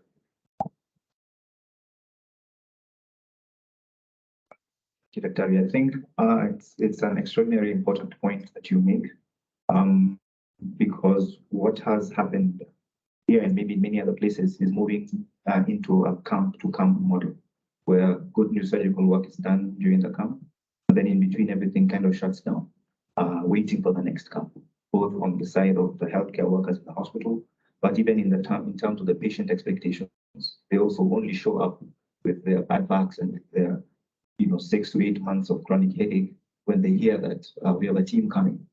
And part of the reason for that, then I think you rightly point out, is that there has to be an institutional commitment to making the simple things sustainable, making them available, and having intent to grow. And like I said earlier, there are competing priorities in our setting. So that when resources are available, neurosurgery tends to fall into that prestigious, perhaps we can consider it next year category. But from what the camps have demonstrated is that the work can be done, and I believe within the budgets of a good number of patients, even those who are dependent on public NHIF or National Health Insurance Program.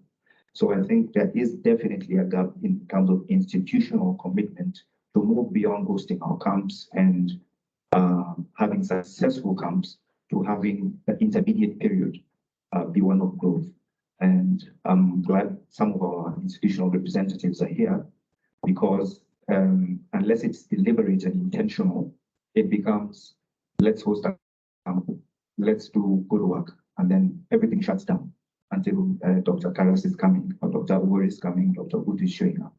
And then everything is trumped up again.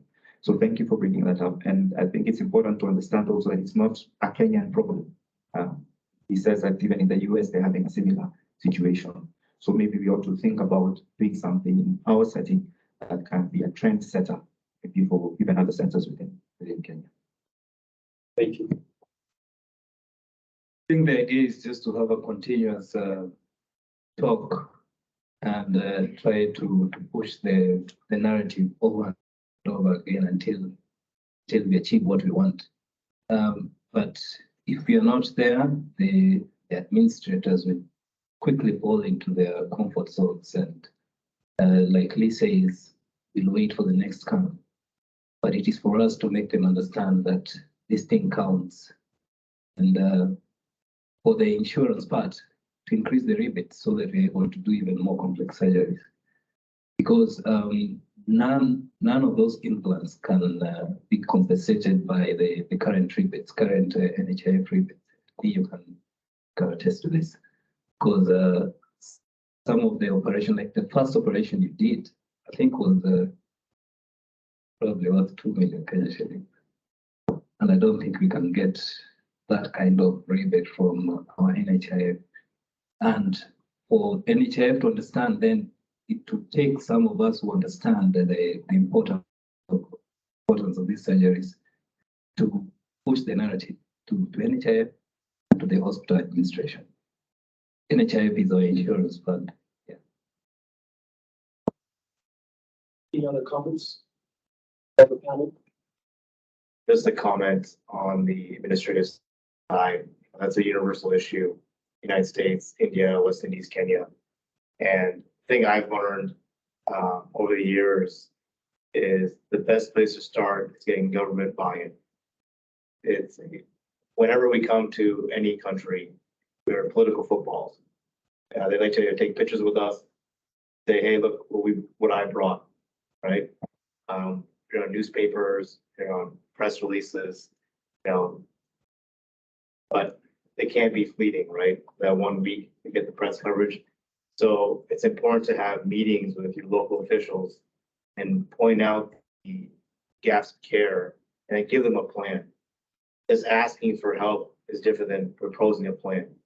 So what we did in other countries was after we did a mission trip, we saw the gaps in care and we presented a plan, say, hey, here's the problems we've seen.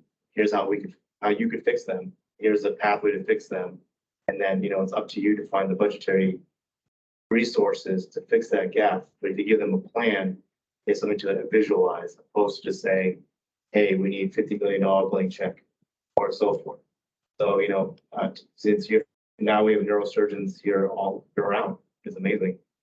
We can help you develop that plan and we can help you make those connections through your admin to your local governor, to the parliament, say this region is underserved and here's what we need to provide basic neurosurgery. As we become successful, it can become a regional center of excellence and that can become a economic draw. So nonprofit neurosurgery has to have two aspects, which a lot of people don't realize. The one is giving free care to the indigent and poor. And the second is raising the quality of care overall to attract the private insurance patient.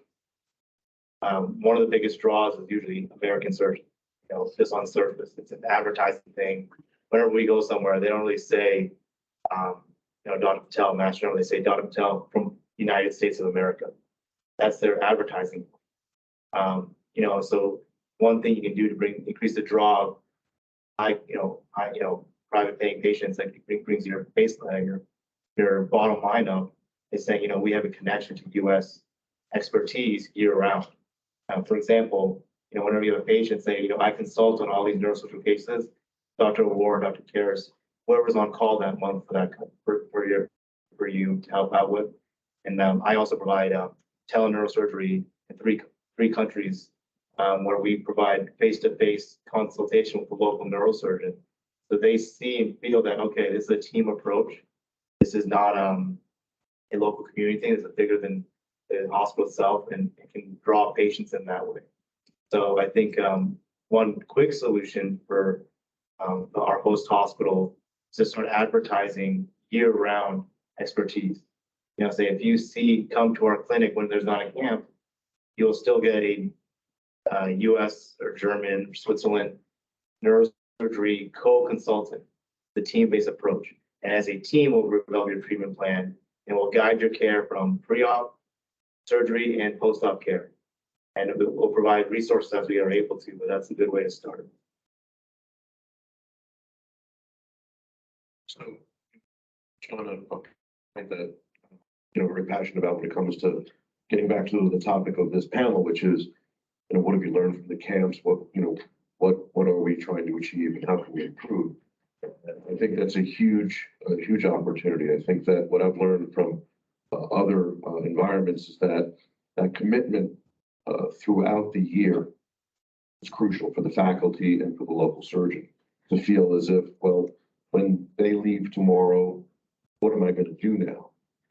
To feel that you have that backup, I think, is an important thing for the local neurosurgeon to have in his back pocket to say, well, if I have questions about the cases that were done or cases that are coming in, to develop a telemedicine approach. Some of the other programs that I've worked with do monthly or bi-weekly Zoom conferences and do a virtual global grand rounds almost, so that Dr. Ogunda could say, well, I have these 15 patients that came in and various neurosurgeons can log on. We can have open discussion online, live, in real time, give opinions about what the treatment may be or answer questions or otherwise, maintaining the contacts so that it's not well, hey, goodbye, and then see you next year. It's okay, well, I'll talk to you maybe next week or what have you. It could also be implemented with CME or other types of continued education.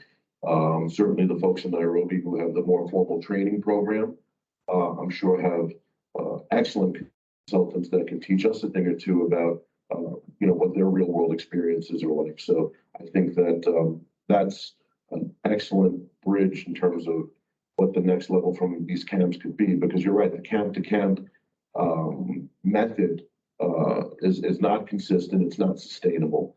What it's been doing has been absolutely marvelous in terms of bringing attention to the area. We have a full-time neurosurgeon who's homegrown and well-trained, and we're hoping that will expand.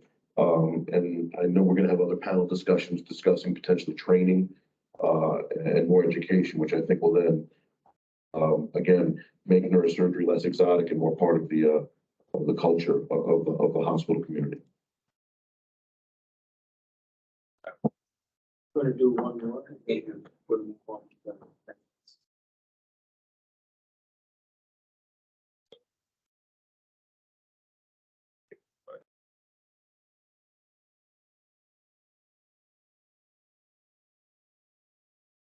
Okay, I find it great that we're discussing this because the point of sustainability is there's a topic that Dr. Olunya and I are presenting today, establishing neurosurgery in Kisumu.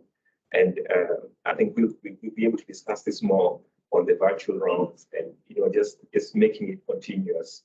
And just to go back to the crash course for the nurses, it would also be great if we could already have standards, like even from this camp, if the crash course is done, that we have it also on paper, and also the visiting anesthesiologists that we have some form of standards of procedures on paper for all the camps.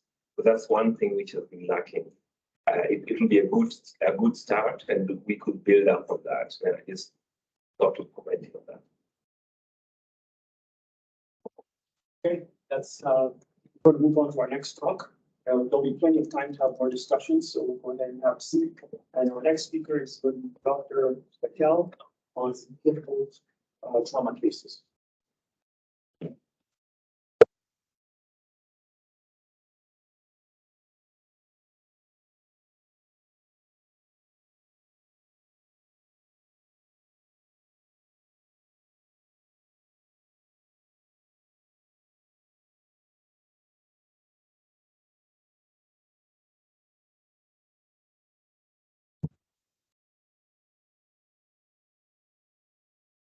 After a war, we need your password here. Try HIREN.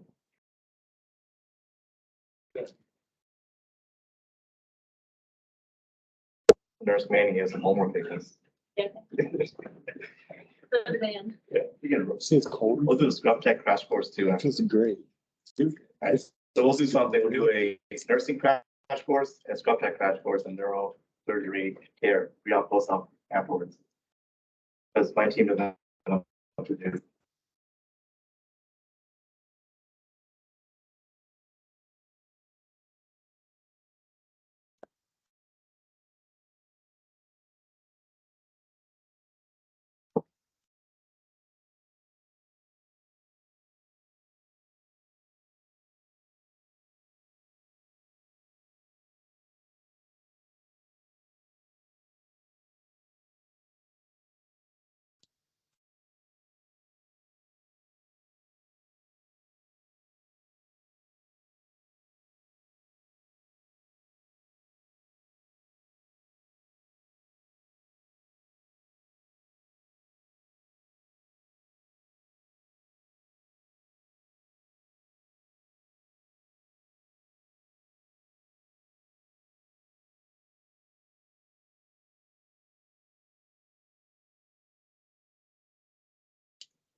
They're cold, we just warmed it up.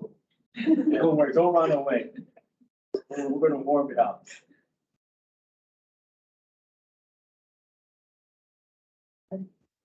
Okay, so we got plenty of introductions. Let's get right into it. So I'm gonna present some difficult trauma cases and kind of have a historical perspective. So next slide. So trauma neurosurgery documentation goes back to Egypt, Peru, thousands of years ago, where they used trephination, and they recognized that there was something intracranial going on. They didn't quite understand the pathophysiology, but they knew they had to get in there somehow. I'd like to thank Dr. Galler for this picture from his internship. Oh, he's not here. Oh. So the first neurosurgery case series, they found an Egyptian papyrus. So it's very interesting the way they did this case report. So the patient came in, they had a gaping head wound in his head. You know, someone hit him with a sharp object. So they diagnosed the patient with a gaping wound of the head. You know, what they see is what they see. And so they can treat this. So the way they treated was they put a fresh piece of meat, whatever was available in Egypt at that time, and they put 2 strips of linen and grease and honey every day until that gaping hole closes. So do any of the whatever residents, right? So they essentially discovered secondary intention. And there is antimicrobial effects with honey, as we know from the wound care world. So these are before they really understood of why germ theory existed and so forth. They did see that when they used honey or things like that, infection was left. So that was the treatment for a gaping wound in the head. Next slide. And then another one is if you have a gaping wound in the head and you have brain contents coming out of there, they said there's nothing to do. This is the first documented case of neurosurgery signing off a patient. I'd also like to thank Dr. Galler for this case report, his intern here. Next slide. So, you know, we have a diversity of neurosurgeons here. It's important that the people from not the United States understand the regions we're all from. So there's certain themes. So Ohio, you know, they have this dad bod epidemic. So what is that? Is, you know, after they have children, they kind of let themselves go, you know, they don't fit in their jeans or their suits. And you know, that's kind of what Ohio neurosurgery is all about. Next. In New York, they have tendency to be a little bit older. You have to take good care of them. It's important that you know, leave them alone. All right, and then obviously, next one, Massachusetts. Sharp contrast to my Ohio and New York colleagues. We're in better shape. We exercise, we like to practice what we preach to our patients. Okay, so just a little overview of the United States neurosurgery by region. Next slide. Okay. Oh, Dr. Galley, there's so many things. Not losing your story. No, you're fine. They're not being missed.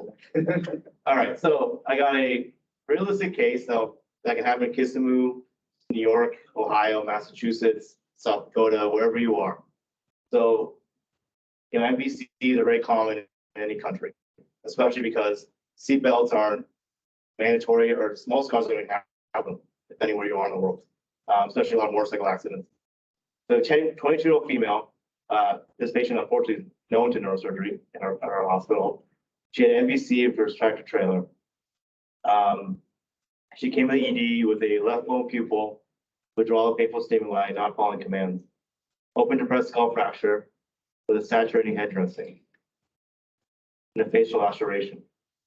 So patient's GCS 113, they don't open their eyes, and a blown pupil does not follow commands. I guess to the group, since there are no residents, shout out, what would you do first? And it's very basic.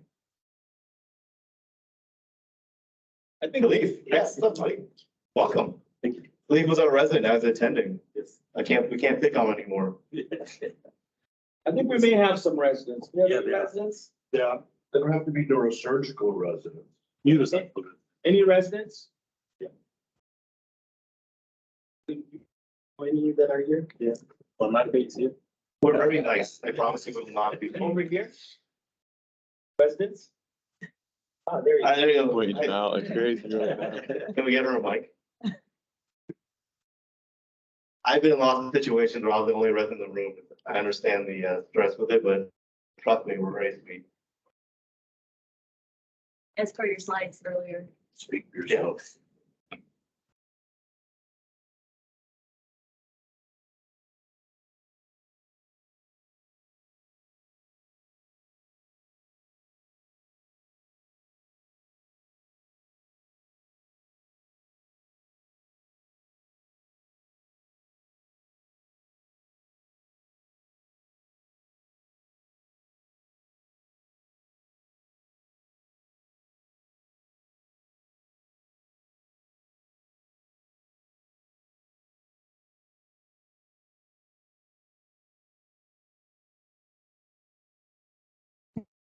So accident like this, you want to full body scan, right? Head to pelvis, CT head, cervical, chest, abdomen, pelvis. That's most of these cases, it's not an isolated head injury, right? And it's a team approach to make sure you have every aspect covered. Next slide. Here's just some labs. Next slide. Okay, there's general surgeons in here, but there's a pneumothorax here. Okay, so this is why it's important to do a full trauma survey. If you see this open skull fracture, as neurosurgeons, we're really excited. Oh, it's something for us, right? We run to the OR, all of a sudden their peak pressures are spiking. They can't ventilate the patient starts to crash. It's because there's undiagnosed pneumothorax that they did not take care of or did not recognize. So it's important to take a deep breath. That's kind of one of the first things I learned. Is just because you see something that's in our realm of expertise does not mean that we live on an island. It's a community approach. So actually we treat trauma surgeons, general surgeons, orthopedic surgeons, you all work together to get the best outcome. So chest tube goes in. This is before we go to CAT scan. Now I go to CAT scan. So what do you see here? I'll help you out a little bit. So one of our other residents, maybe someone else can speak.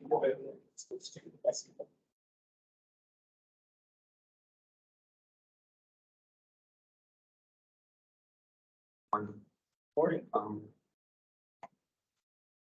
So basically from this CT scan, you can see an axial image showing the brain window. And what you can see there is a left side hemorrhagic contusion with a depressed skull fracture and probably global cerebral edema. That's what it is. Next slide. Casey, next slide again. Okay. So you see the contusion, depressed skull fracture, temporal contusions. So this patient's intracranial pressure is high or low? High. Next slide. One more. This is more axial cuts. One more. Okay. So now the chest tube is in. Patient's hemodynamically stable. Patient's isolated head trauma. So we're at the top of the pecking order. What would you like to do with this patient? Option A, bring him to ICU, put a neuromonitoring bolt in, monitor ICP. Option number 2, take him to the operating room. Or option number 3, withdraw care.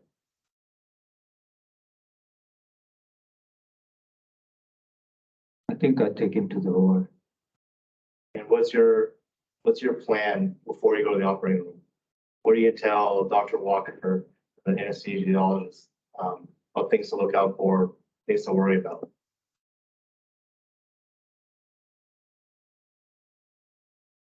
The scalp bleeds a lot, right? She had a soaking gauze. She's probably anemic from her injury. So what's some things we need to have ready in the room? We initially tried to get labs for these patients, get a cross match. Yeah, And now blood available for transfusion. good. And what are other things we need to consider in terms of anesthetic? Is there certain anesthesia medications or modalities that increase ICP, decrease ICP? Yeah, we basically tend to avoid halogen reduction agent.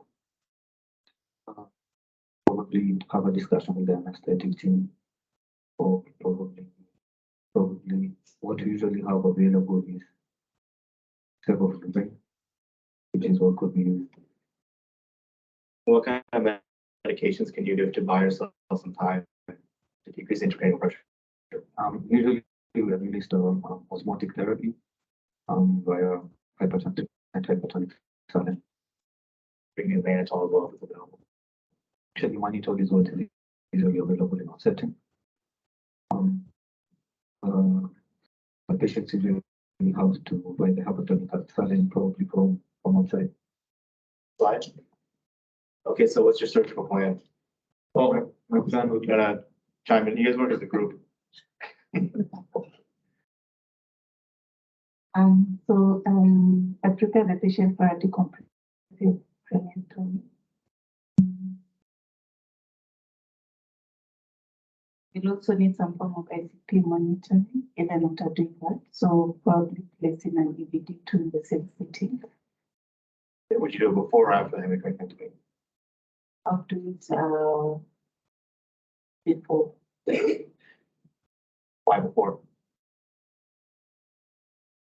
So let me give you a scenario. Patient's blood pressure is 210, heart rate is 30. I'll do it after. Yeah. 7:30. So always try to go for the life-saving measure first over data collection. Or it's gonna be really hard to drain CSF in this patient. Next slide. Okay, keep going. One more. So what we did with the hemicraniectomy. We evacuated temporal contusions, and as you can see in this picture, the patient's brain is very hyperemic. It's like angry brain. And so the key to these craniectomies is to go big or go home. Traditionally, literature is shifting to 10 centimeters, but I do full hemicraniectomy up until the centimeter off the sagittal sinus. So it's maximum decompression, and also the most important part of this whole surgery is actually the temporal decompression, right? So the ALCUS can stop taking a walk to the brainstem. It's important to get down to the floor, the temporal lobe. A lot of times you see patients that come in with these 10 by 10 craniectomies, and the temporal lobe is not decompressed. That's why they take them back to the OR, the outside facility, and do a full hemicraniectomy. Okay. Next slide.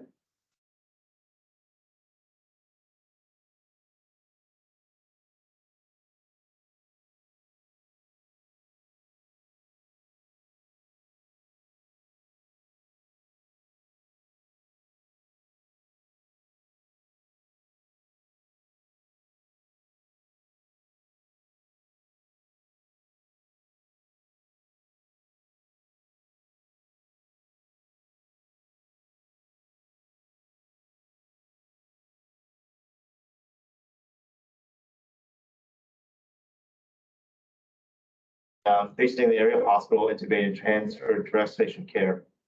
She's a bleeding posterior laceration covered with gauze. That's kind of a theme here, I guess.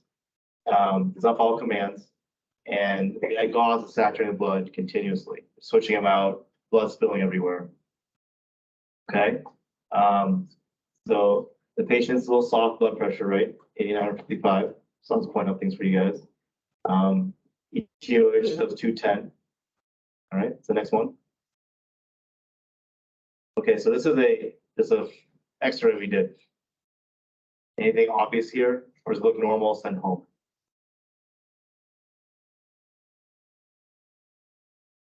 Just yell it out loud. Students also, maybe. Wait, wait, wait. German students, the students have some signing. Oh, that's right. What's wrong with this picture? Yeah, it looks bashed in, right? Yeah. Well, that's not good. Now, next slide. So what's all that black dots in there? Good, nice. Next slide. Okay, now, from a neurosurgery perspective, this raises a lot of eyebrows. Right? Done it goes up away. So this is not a standard craniectomy. We have to have a more precise plan, especially this is when it comes to anesthesia collaboration is most important. So what is the big vein going down the middle of the skull? Huge. Anyone? Yeah. How much does it bleed a second? You put a hole in. Any idea?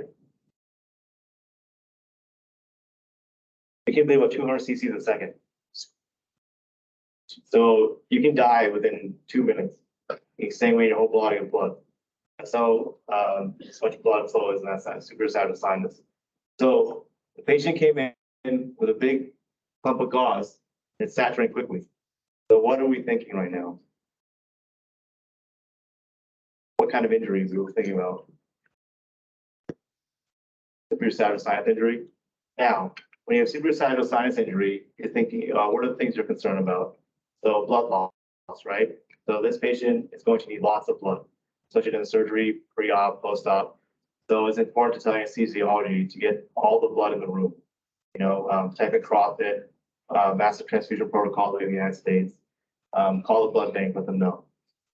And the second thing is, what can happen when you have a sinus injury and something sneaks in there, and all of a sudden your end tidal drops. And emboli? Yeah. So that's something else you have to discuss with anesthesia. You know, because they know the patient has a head injury. They don't necessarily know what parts are involved. So you let them know, say, okay, we're going to lose lots of blood, and there's a high risk of air embolus. Okay, so they need to put a central line, correct? They can suck out the air. They need to put a Doppler or echo or whatever modality you have. And whenever I'm in another country, we use a CRNA student with a stethoscope. Keep your stethoscope there, hear a machine like roar, let us know immediately. Okay, so just because you have access to technology doesn't mean you cannot diagnose air embolus. So that's something else you need to consider. Okay, so next slide. See the hematoma there, it's tamponading something. Next slide. So here, before I went in, I did a CTA, CT venogram. Okay, so the fracture was right above the sinus. You saw the hematoma was tamponading something. All right. So what's your plan right now? You guys are with PGY 4s now?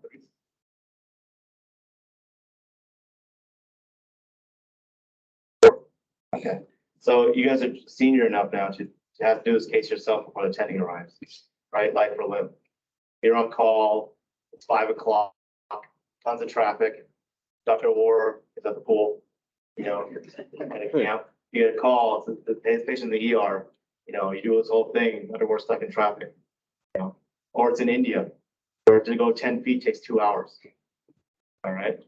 So the attending is hundreds of miles from you. Just you guys, you two together. So what's your plan surgically? This is something you can't just go running into, right? So what are you worried about? What are the alligators like about? I mentioned one already, we already mentioned two, but what's the number one thing you're worried about right now from a surgical standpoint? Sinus injury, right? So you're worried there's a hole in the sinus. So you can't just go into a sinus injury without being prepared first. So what are some things you can do during the surgery, before surgery, to prepare for a potential sinus injury? What are some things you need to remember to do? Because you don't want to find trouble. You want to see it around the corner and be prepared for it. So the difference between being a resident and attending is residents learn how to do a surgery, attendings learn how to get out of trouble. That's the main difference I've learned. At the beginning, just learning how to do something, and after a while, you learn multiple ways to get out of trouble. That's what makes a good quality neurosurgeon. Knowing more than one way to get out of trouble. So you have a sinus injury, and depending on the technology you have, but what are some things you need to work to have ready to go? What are you going to harvest? Use. So you can say, I don't know, it's okay. I'll just keep talking. Peritoneum or? Right, peritoneum, right? And you want to get it prepared for a graft, correct? So you get your 4 neural on, get your tack-up sutures all around it, so it's ready to go. So before you start anything, you harvest peritoneum, have it on the side, with your hemostat ready to go. That for it's a quick, something can be done quickly, it's ready to go, you're not preparing something. So now, next slide. Here's a CAT scan, recon, next slide. Next one. The diastasis of the supersagittal picture. Next one. Okay. So we've harvested our pericranium. We used existing lacerations, extended it. Okay. And underneath that, here's a diastasis. Underneath that is your sagittal sinus. And the hematoma underneath that. So now this is where you need to make sure the team is all on one page. Music's off. Anesthesia's ready. You're ready. Your tech's ready. If you have help, you have your help. Because it's not, you're about to tackle something big. It could be disastrous within 2 minutes, right? You can sanguinate. Sagittal sinus bleeds very quickly and does not clot off. And you can't throw flow in there, right? Because you have a sagittal sinus thrombosis. You have another problem. Okay. So there's no picture of me fixing this, obviously. There's no time to do that. So what would you do now? So you have the craniectomy is almost done for you, right? The craniotomy. The patient did it to themselves. So what are you going to do here? How do you do a controlled craniectomy? Are you just going to take some rongeurs and grab those chunks and pull them off? Dr. Karras, any ideas? I think it's like a Tuesday in Columbus, right? How are you going to do the craniotomy? Yeah. Just expand safer areas around from the fracture. So one of the key principles is describing is you're making a burr hole and you're expanding this way so you can find essentially normal tackle. Okay, because you want to come in from where you have known safety to unsafe territory. Okay, so that's what we did. And before we did that, we had our graft ready. And once we removed the bone, we found the lead. I put my finger there. The best neurosurgery instrument is your finger. Okay, put your finger in the hole. All right.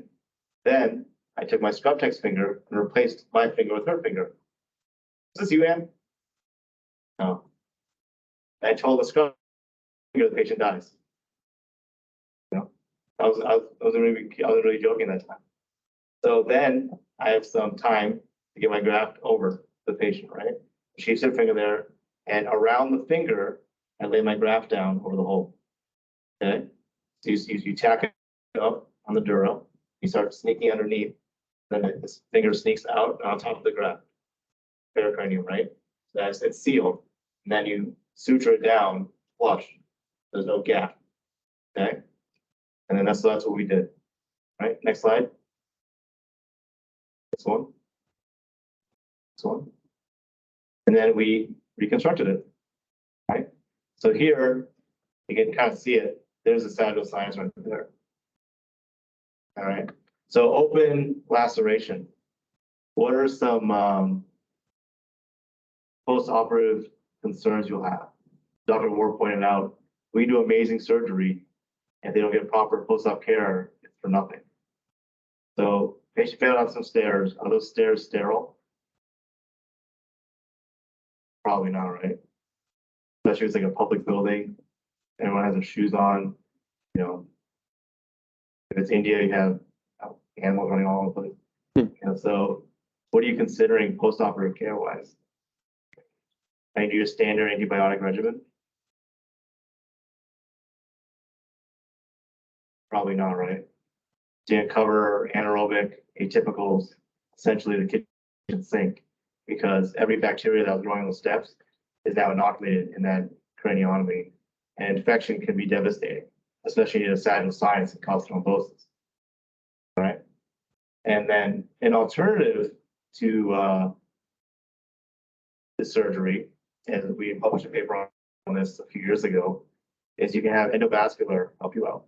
So you can bring a balloon up to the femoral vein, up to the sagittal sinus, and park the balloon past the hole in the sagittal sinus. And you inflate it when you remove the balloon, you have about 10 seconds of no hemorrhaging. Okay, the brain can tolerate 10 seconds. It's an eternity in neurosurgery. Then you can suture it directly, but the patch is not the best thing. The suturing sinus is like suturing tissue paper. Okay, the suture's not really hold. So that's another alternative you have if you have endovascular support. So I had a similar case of this a few years ago. We did just that. Brought a wire past the injury, and we took down the craniotomy. We inflated the balloon. We repaired it that way. All right, next slide. Then some of the peritoneum I had harvested, I left over. I just threw it over the defect the sinus was. All right. Would anyone do anything differently? If this was at our post hospital, would you guys have done anything differently?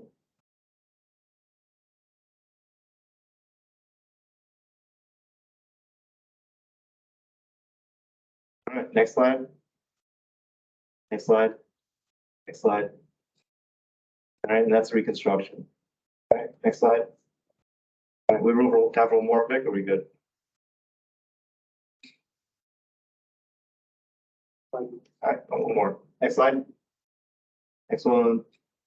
All right, this is what I did a few weeks ago in India. So it's the fresh one. 37-year-old male, got beat up. Obviously, he doesn't do MMA jiu-jitsu. And downstairs, his upper extremities, sorry, lower extremities weak, 3 out of 5, hyperesthesias, and C-spine tightness. Next slide. Here's the CAT scan. So C3 burst fracture is a kind of a good case for here. So we don't have all the fancy spine equipment. We don't expect these injuries, right? So what's a way in Kisumu, Kenya, we had the same patient with the instrumentation we have, no corporectomy cages. So how we approach this is kind of attending level stuff here. Dr. Galler. Subtlety you didn't get to there, which is that left third. But if you're talking about fixation, I mean, you can fixate them from behind, open position. Fortunately, the canal doesn't look like it's terribly compromised by that first. You can halo as well if you really didn't have the equipment and the tech that you normally used to using. Yeah. So let's say you want to do an anterior approach, and you just have plates and screws.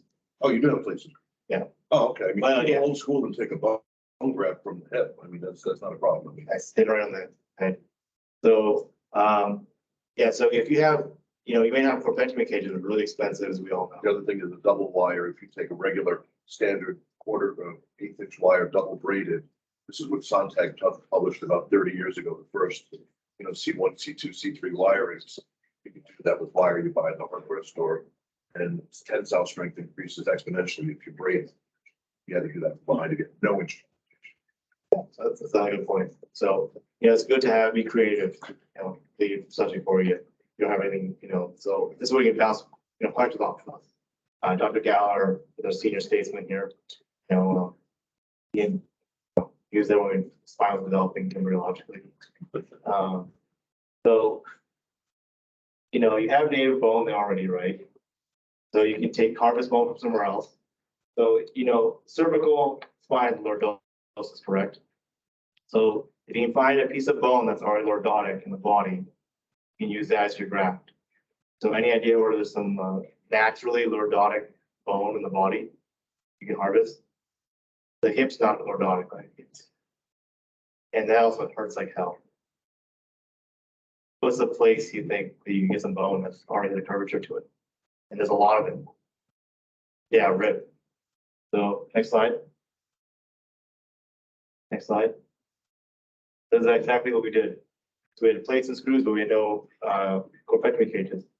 So I took some rib and just, took a chunk like this big and just kind of shaved it down until it fit and secured the top and bottom. And that's what we did. And, that's natural autograft, right? You don't need the expensive stuff that Medtronic and those guys sell. Native bone is going to fuse really well with machine trauma. So, when you're in that situation, kind of think outside the box.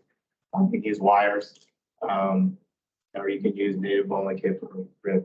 And another interesting aspect was I was talking to a Cuban neurosurgeon in a similar case in Cuba, where they don't have $30,000 corpectomy cages. And what they did was they took some fibular strut, and they took a orthopedic pin, and they put the pin from here up through the strut into C2. So that's another idea, which I didn't even think of. So if you don't have plates and screws, right? But you have tons of orthopedic pins, be orthopedic surgeons. So you can use one of their pins and just put your strut in and then go drill a hole here and just go under fluoro, thread it through the whole thing.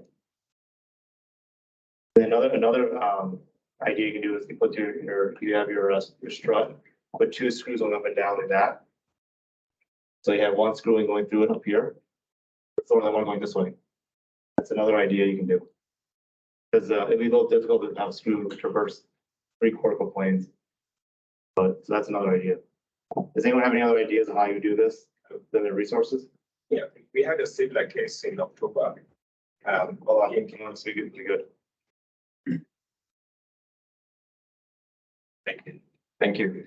We had a similar case at the last camp in October in Kisumu, and we had so many pig cages, but we didn't have any corpectomy cages. So Dr. Darrow, some of the orthopedic surgeons, we stacked up the pig cages together, and they suggested we use a wire, hold them together.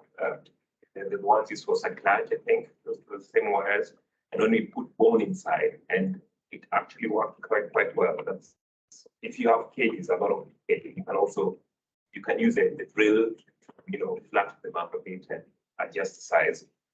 Did you plate it? We played it. We had plates and we had cages, but no corpectomy cages. Another idea I just thought about is you can use methacrylate. That's also possible. Because orthopedic, we have that again. You can make a little methacrylate vertebral body and put it in that set. Yes, an old school method that we used to use before we had any of this stuff was to take either a chest tube or an endotracheal tube, cut it to size, fill it with methacrylate. We put that in. We'd never fuse, but it was a vertebral body replacement in the era of not having other alternatives. I think especially here too, if you have orthopedics can harvest fibular graft for you. So that would be another thing that you use easily for corpectomies. We do that in our facility at times in infection patients. We harvest the fibular graft and use that in infection patients for corpectomies, and it works really well. In fact, we've done multiple fibular grafts with the orthopedic guys will harvest that for you in no time. Well, you're even working at the same time. By the time you're exposed with pig dog cancer, the piece of bone that you need and the fibula works perfect. A lot of interesting case series in Columbus, Ohio. So we're gonna stop there for this one. Thank you, Dr. Yeah, you know, the slide real quick. Go ahead. Yeah. Right. Again, it's a magic about temperature. You don't know how to look into a camera, obviously. Thank you, guys. Thank you. Our next talk is going to be Dr. Galler. Dr. Galler, please come up. And he's going to be talking about traumatic brain injury guidelines to give an updates. Yes. After this talk, we're going to go ahead and take a break. We'll just do a quick break. We'll take a quick break for about 20 minutes. On the schedule, it says 30 minutes. We'll do about a 20-minute break and then come back. And after the break, we'll just move on to the next talk. We're going to catch up because there's some speakers. Like I said, Dr. Magoha is not available, so we're going to skip those talks. So we'll get caught up on the back end.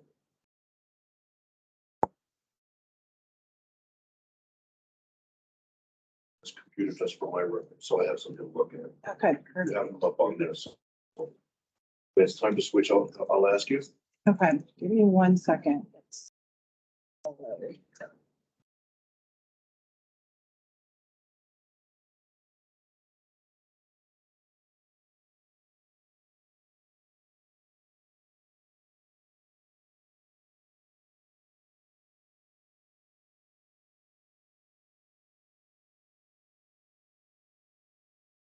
Good morning, everybody. My name is Rob Galler. I'm a neurosurgeon in New York. I will not be quizzing anyone during this lecture, but feel free to laugh.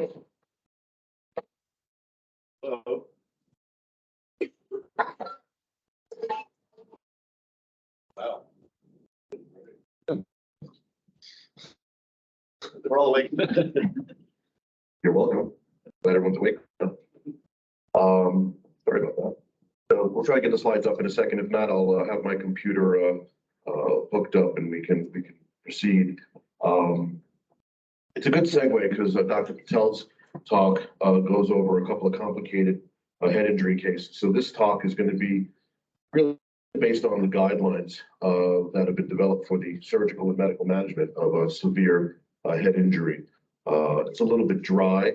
In the matter of time, I'll try to move quickly enough to keep us back on schedule. And what I will say is that because there's a lot of material to cover and not a lot of time, I'm happy to make the slide deck available to anyone who's interested. It'll act as a fairly good reference to sort of summarize the brain trauma guidelines that are available online. There we go.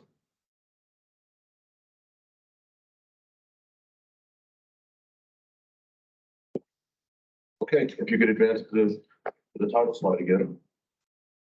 Thank you. Next slide, please. Okay, so these slides really do come from the Brain Trauma Foundation guidelines. We're in our 4th edition now. These are all available online to anyone who's interested, which is a nice resource available globally. And they're updated. It's kind of a living document, so as updates become available, they do get posted. And I'm going to go over the standard guidelines that we have, and then there are 1 or 2 updates that reference decompressive craniectomy specifically, which is the latest update that sort of makes the talk a little bit different than the last time I gave it. Next slide. So the usual introductory slide that talks about how bad head injury is. 2.5 million people with traumatic brain injury annually in the United States. Of those, 250,000 hospitalized and 52,000 may die.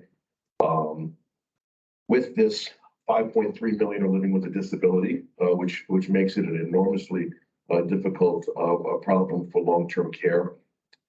Mechanisms include a motor vehicle accident, fall, blunt injuries. But we're not in the USA right now. And so it's nice that we talk about things that we do in the United States and other parts of the world, but I think what makes, it interesting is that we're here. I'll try to talk about what I know about what's going on here. I'm glad that we have neurosurgeons locally here who can certainly chime in, either correct me or add to the conversation.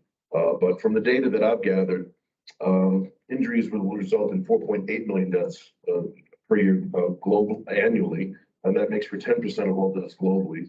And here in sub-Saharan Africa, the death rate, or the incidence, may be 3.5 times higher than the global incidence that's predicted, and it's predicted to reach 14 million by the year 2020. So this is a major problem here. And as was alluded to earlier, the idea of neurosurgery being some sort of exotic thing or a treatment for the wealthy or otherwise is really not true. This is something that's going to impact your population significantly. And if neurosurgical care isn't available, I think it really is problematic for the populace. Next slide, please. So this is a recent study that was done based on another group that works in Tanzania.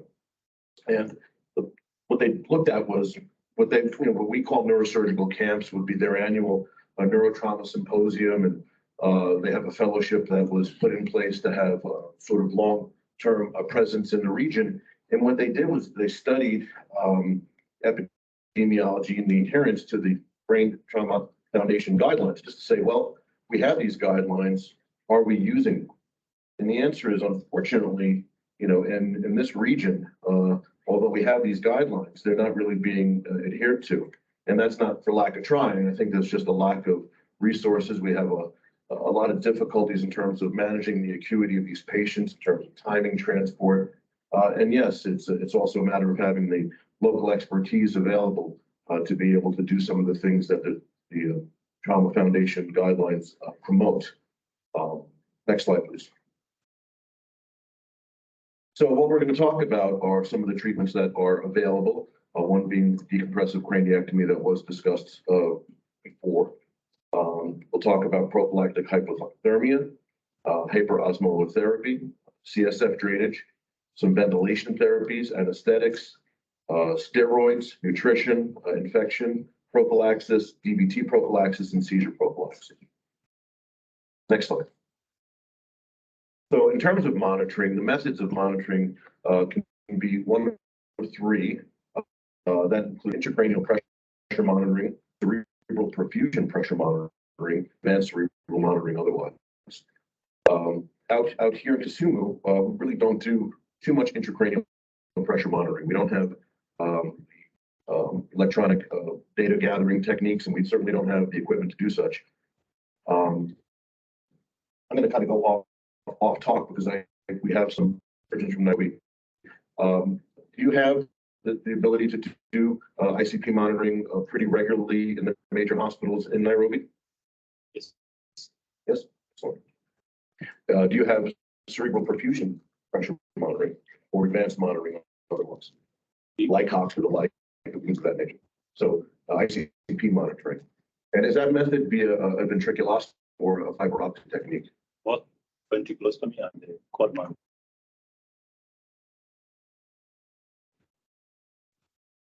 We're going to talk a little bit about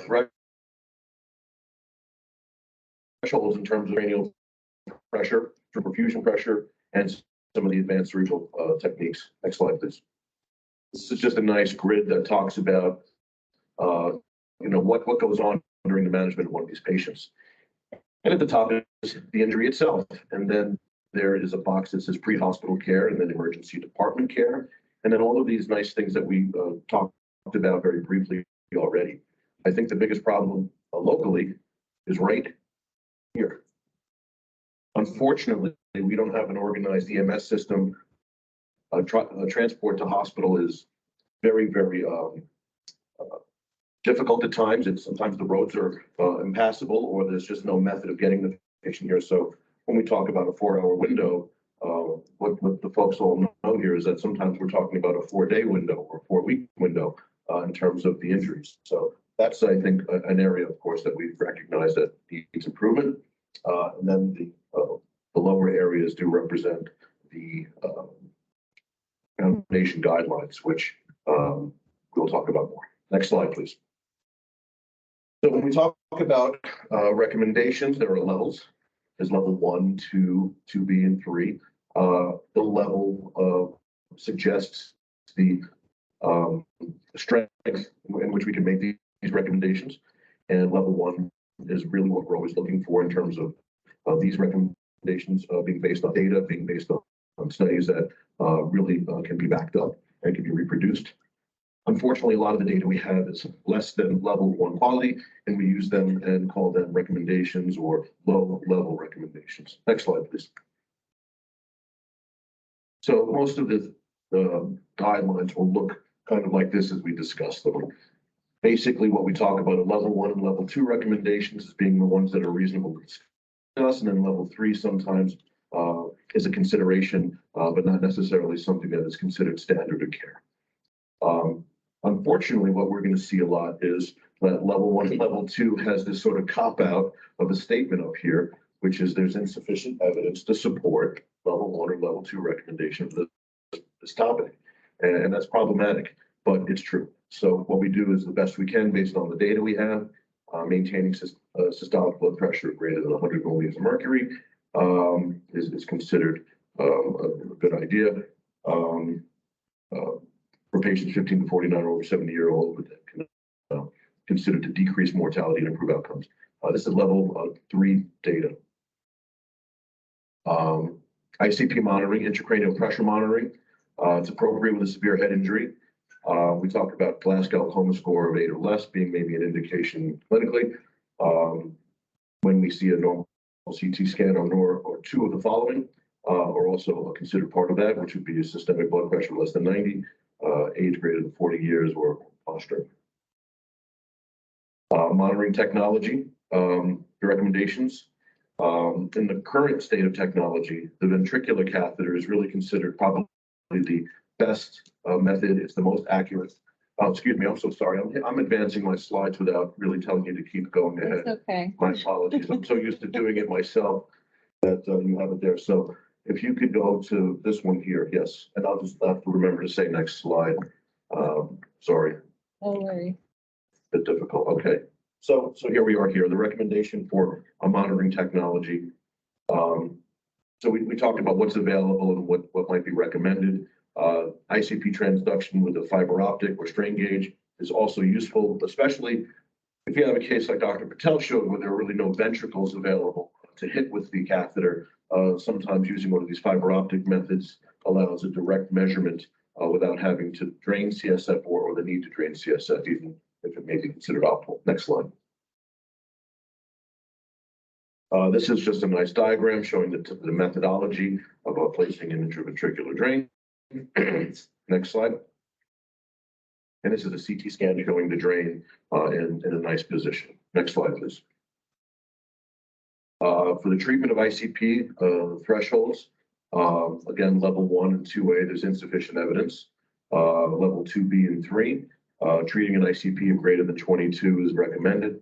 In combination of ICP values and clinical and brain CT findings are used to make management decisions.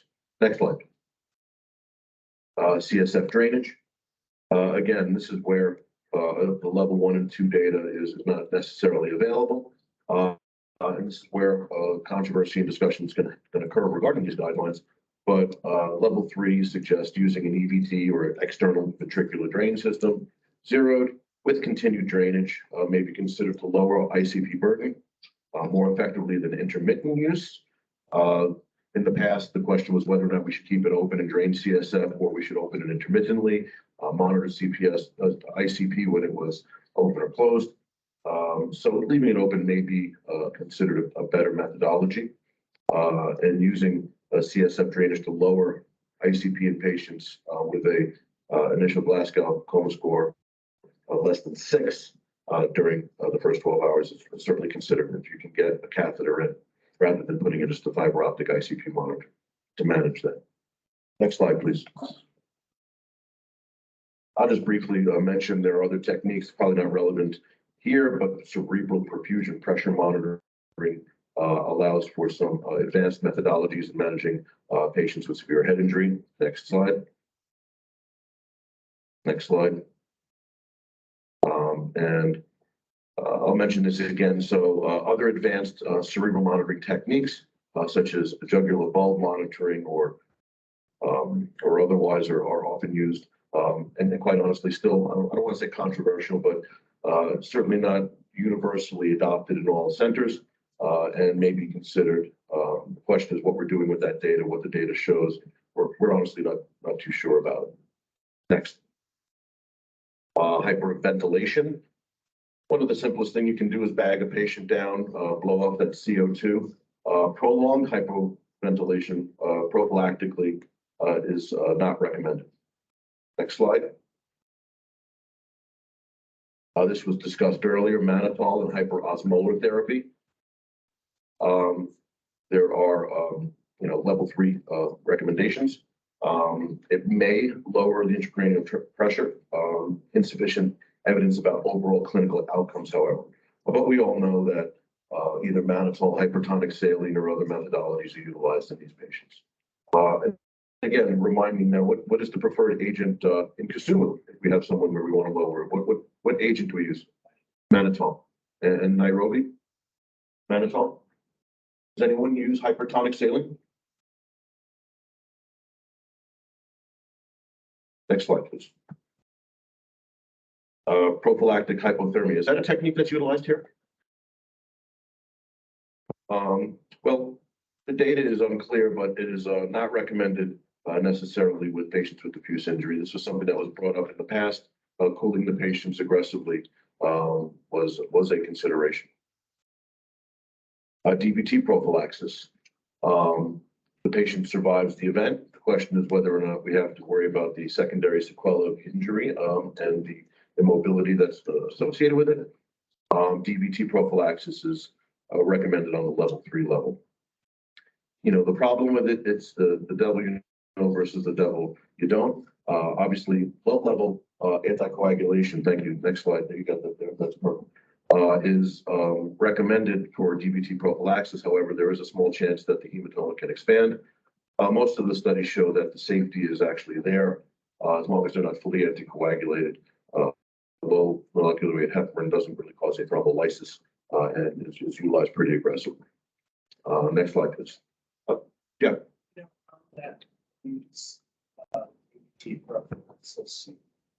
I'd like to hear from actually everybody who can give an opinion. There's always that controversy with the trauma service and the neurosurgical service. And let me back this up by saying, at least in my institution, anybody who was deemed to have an isolated head injury was immediately required to be admitted to the neurosurgical service, whether or not they've done a full trauma evaluation or not. So when we evolved where I work to force in the trauma service to admit every trauma, which I believe has to be on the trauma service for a minimum of 24 hours, the question of DVT prophylaxis arose. And these could be punctate traumatic subarachnoid hemorrhages, to sliver subdurals, to people who are on aspirin, who are on Plavix. So the question that I'm coming up with, or which has been asked and we think about, is what is everybody's sort of experience with the initiation of DVT prophylaxis? I don't have a very high threshold in terms of the time. I think if somebody's immobile, it's to their best interest to be prophylaxed relatively quickly. But I'd be curious to hear what that is. I agree that we need to do it, but there doesn't seem to be a clear standardization. And I didn't know what your opinion or anyone else's is. Yeah, so the current guideline is that in the absence of a large hematoma or a post-surgical patient, DVT prophylaxis is recommended. This is on level 3 data. And as I mentioned, it's not really considered a thrombolytic. This is, low dose heparinoid products. In my institutions, fortunately, yeah, the trauma team admits everyone for 24 to 48 hours, regardless of anything else. Yes, they want everyone on DVT prophylaxis, whether we do or not. I've evolved over the years to become a little bit more forgiving with that.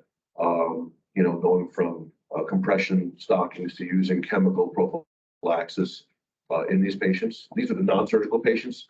I think some of the scenarios that you suggested are good candidates for that, meaning not a large parenchymal hematoma with shift, potentially diffuse brain injury or other types of things where the likelihood of expanding hematoma is probably lower.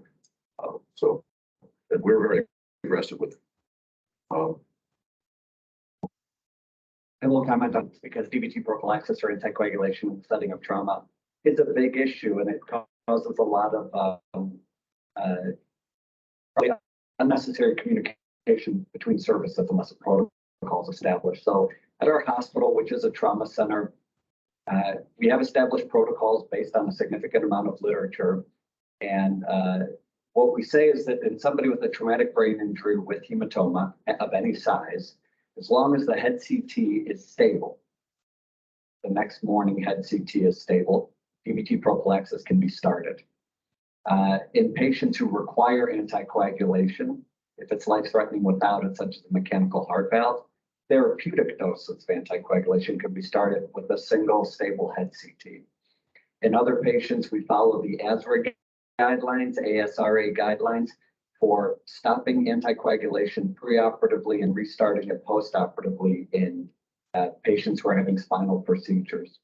And so there are guidelines. There's even an app, ASRA guidelines, for pre and post-op stopping and starting therapeutic anticoagulation for almost every medication that you can imagine. So it's not just Plavix, aspirin, Eliquis, it is methotrexate, ibuprofen, those sorts of things. And so there are guidelines for it, but as far as DVT prophylaxis is concerned, one stable head CT and DVT prophylaxis, we recommend starting it. Great. Locally, is that a consideration, say in Nairobi, or you're even here? Are we using chemical prophylaxis for DVT or not? Or are we using compression stockings? What's the preferred methodology, if at all? Anyone? Only use chemical. Okay. Very good. Next slide, please. Using anesthetic agents in the face of a severe head injury is often utilized when trying to lower ICP and manage these patients. We're talking about barbiturates and other medications such as propofol. Again, this is level 2B data. A high dose of barbiturate administration is recommended to control elevated ICP refractory to maximum standards medical care. And when we show the decision grid, barbiturate coma is part of that tree. Propofol is not necessarily recommended. Next slide, please. Here's one where we do have some pretty good level 1 evidence. Steroids are not recommended in the face of a head injury. This has been studied pretty well. We have good data, and this is one of the few times where I have a slide that has a recommendation based on this type of data. High dose of methylprednisolone is associated with increased mortality as contraindicated, actually. Next slide, please. This is just the background study, the crash study that really acted as the literature basis of this. Next study, please. The next slide, please. Anti-seizure prophylaxis. The availability of these medications is important and paramount. Level 2 data suggests the use of phenytoin valproate is not necessarily recommended for preventing late post-traumatic seizures. Early post-traumatic seizures can be considered an indication for phenytoin, but the overall benefits are still unclear, and long-term effects and cognitive problems associated with potentially worse outcomes. Next slide, please. Going back to some of the salient features of Dr. Patel's talk, infection prophylaxis. Certainly, there's no level 1 evidence for a specific regimen of medications, but that is something that is considered. I think this slide was a combination. Didn't clean that up there with the tracheostomy. My apologies there. Level 3 data for infection prophylaxis is considered with EVDs. This is something that generate plenty of arguments back in the United States, which is which antibiotic to use with an EVD, whether or not we use it at all. Is antibiotic use common with patients with external ventricular drains here? Is it with every EVD? Is it maintained during the time of the entire EVD or during just the placement?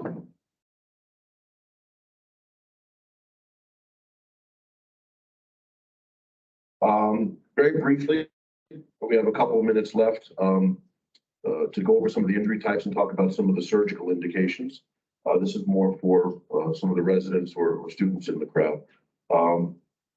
Injury types that we think about are subdural hematoma, epidural hematoma, intraparenchymal hematoma, posterior fossa hematoma, and then the traumatic subarachnoid hemorrhage. So I'm going to go through these pretty quickly. This is a nice summary slide. Next slide, please. That shows CT evidence of varying types of injuries, types of hematomas on the bottom, showing the subdural on the left, epidural, then intraparenchymal hematoma, and then contusion. The upper slide deck shows the diffuse traumatic brain injury, a much more subtle looking CAT scan. Next slide, please. This is just a nice picture of the skull when we're talking about the varying areas of damage to the skull itself, which seen in some previous talks. Next slide, please. So this is an epidural hematoma. The lens-shaped nature of that hematoma is pretty pathognomonic. Next slide, please. In our neurosurgery journal, some recommendations were made regarding the management of acute epidural hematomas. Again, this is not really based on level 1 data, but some indications for surgery recommendations have been made. And this is sometimes surgeon dependent locally, but an epidural hematoma that's greater than 30 centimeters cubed should be surgically evacuated regardless of the GCS. And then those smaller epidurals sometimes can be managed on a case-by-case basis.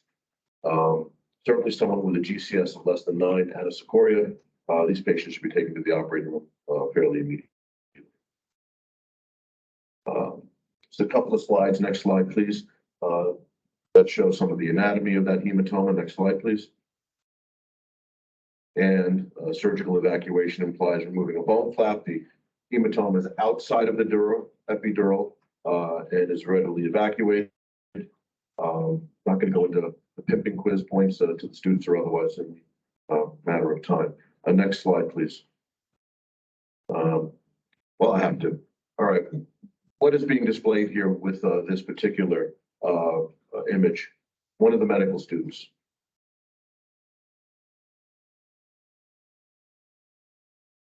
So we have a picture of a suction and what's called a bipolar forceps, and we have blood coming from this particular area.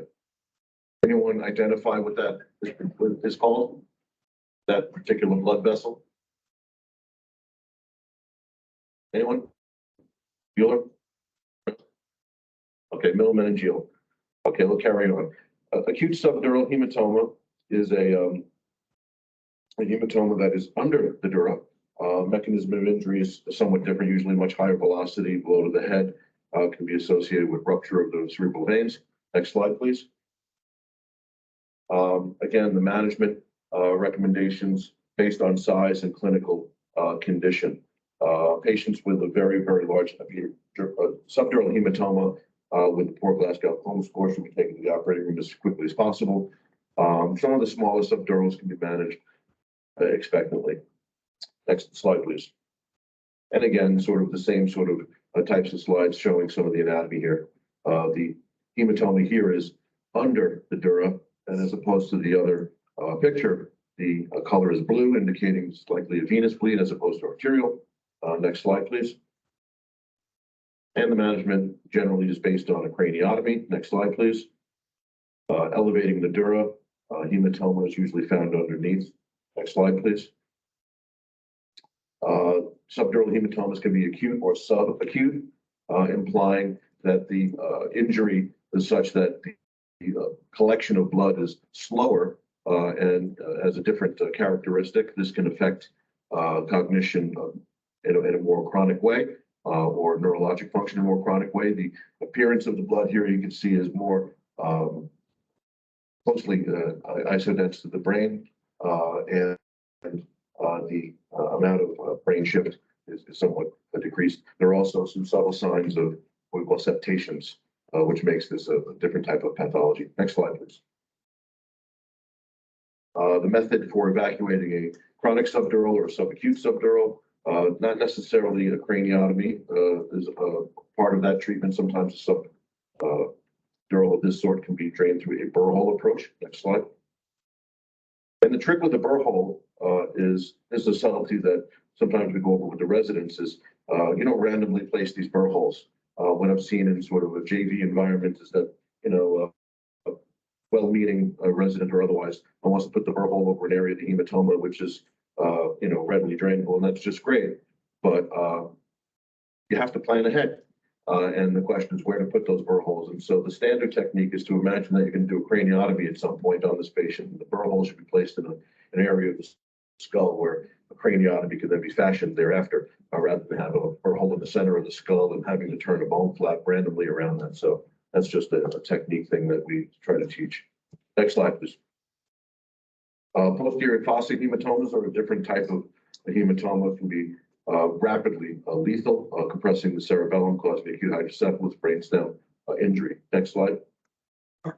Again, our recommendations based on mass, effect, and clinical status. Next slide, please. And the technique for such is via posterior fossa craniectomy, which is a bit more difficult than the supratentorial craniotomy. It's just displaying some of that technique. Next slide, please. Frontal contusions, another variety of injury, not necessarily surgical, but there are indications. Craniotomy is recommended for those patients with focal lesions, and the surgical indications are listed under those indications above. Next slide, please. So, next slide. And next slide. Next slide. Next slide. I get to some of the updated stuff right at the end here. So decompressive craniectomy is sort of the topic that's been updated in the new guidelines, and this is something that has been discussed a little earlier today in the previous talk. And so two big studies really highlighted the use of this in the treatment of diffuse traumatic brain injury. One was the DECRA trial, and the other is the Rescue ICP trial. Next slide, please. And so the DECRA trial was based on a very, very large bifrontal decompressive craniectomy in the face of traumatic brain injury with refractory ICP. Next slide, please. These are methods for achieving that goal. One, preserving the midline with the sagittal sinus. Next slide, please. And as you can see, a large part of the skull has been removed here. An ICP drain is placed. Next slide, please. Next slide. The equivocal results of that resulted in a larger study being done for Rescue ICP, which we were actually one of the sites for at that point, looking at the different type of decompressive craniectomy, one that's more commonly done by neurosurgeons rather than this massive bifrontal craniectomy or otherwise sort of a standard unilateral decompressive craniectomy. Next slide, please.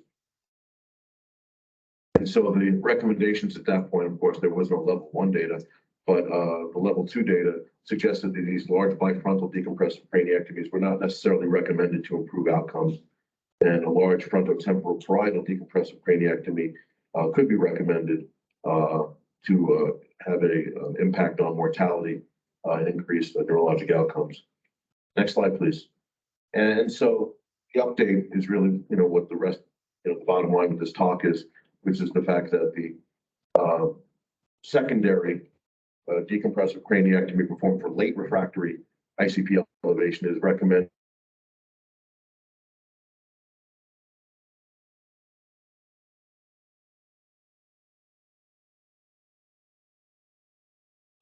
two options. So the idea is it may have an impact on mortality. And as was described earlier, the go big or go home is really this sort of the standard with this, not less than 12 by 15. So the 10 by 10 doesn't cut it. It has to be a very large decompressive craniectomy. Otherwise, you're going to cause ischemic damage to that edge and more problems than you started with. Next slide, please. So some of the incisions for that purpose. Next slide. This is what we're talking about. Not a little tiny little thing. We're talking about taking half the skull off. Otherwise, you're not doing yourself or the patient a favor. So this is the way it's got to be done if you're doing your best at it. Next slide, please. And so these are different duroplasty techniques associated with craniectomies of that sort. Next slide, please. And this is just some anatomical descriptions as well. Next slide, please. And this is sort of a post-operative CAT scan. Next slide. Okay, very good. Well, I think I got us back on time. We can do questions now or later, depending on our moderator.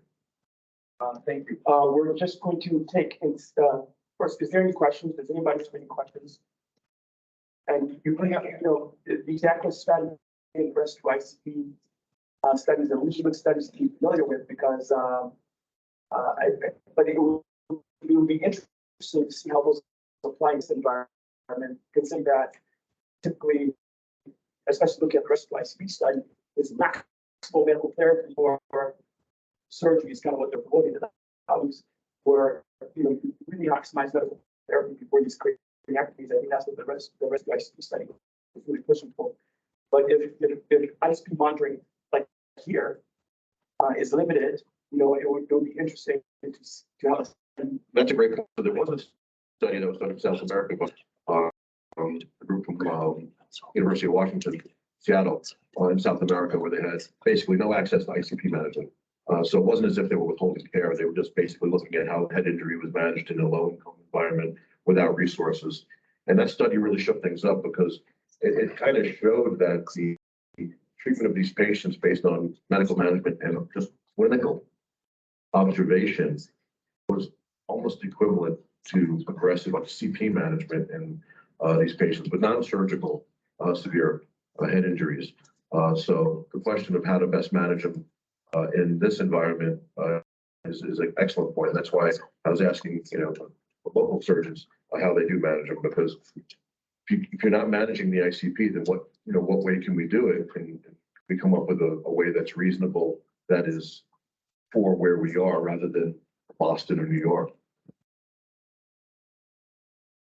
Thank you, Dr. One comment I wanted to make is actually a colleague of mine did a recent study on decompressive craniectomy at Kenyatta National Hospital, and he had a series of patients that kind of randomized to see who would benefit. And from his study, it seemed like the most sensitive determinant was the preoperative GCS. And he found in general, when you had someone at 8 or 7, 8, 9, they tended to actually do very well. And below that, regardless of having done the craniectomies, the outcomes tended to be that they would survive, but functionally the outcomes were not very good.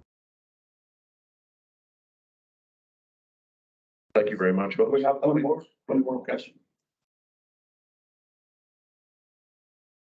So when it comes to DECRA, the patients who had the indication for DECRA as trauma usually do very poorly compared to patients who get it for other reasons like trauma or LVM ruptures.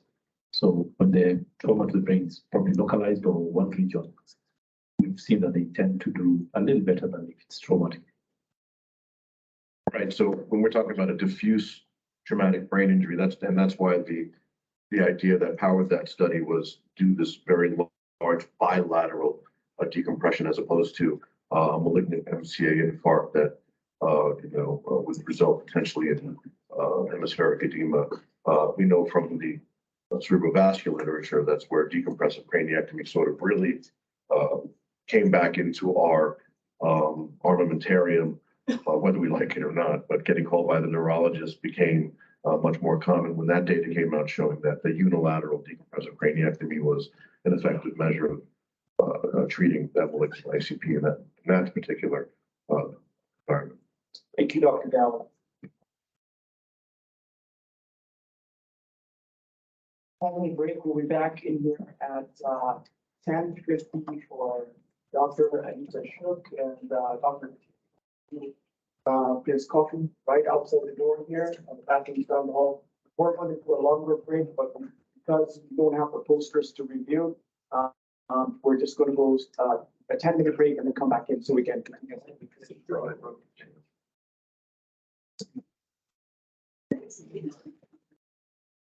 With your group. Team. Like that? Yeah, I think so. I think we're beginning with. Good.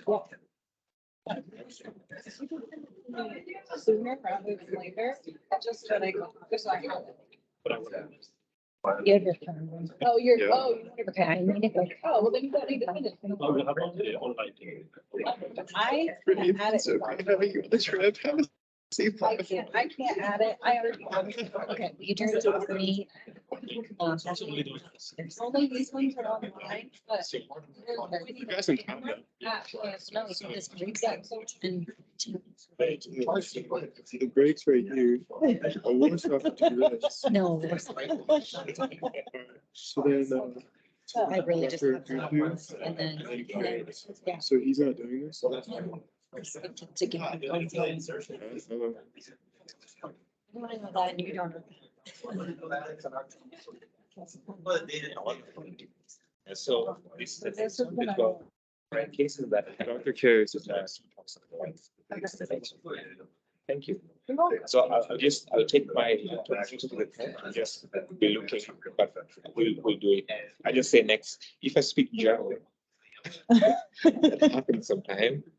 Next, Okay. it's also like next. Okay. Hope Perfect. I say it in English.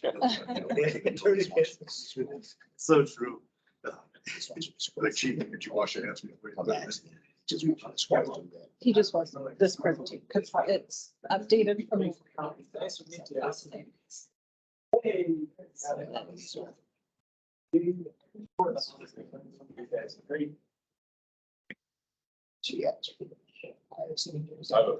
I don't sort of chance me. If I had time to talk to her, it's like.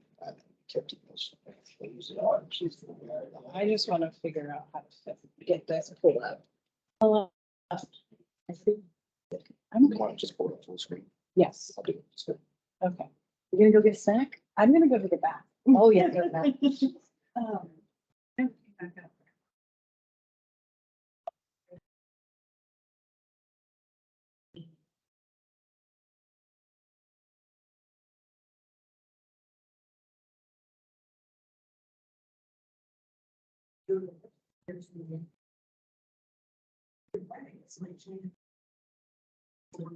It's still eating on that person, still eating, or it's still gotta be, someone in there, you're not registering. And then, if you don't, right, if you pay for it. Not everybody has to.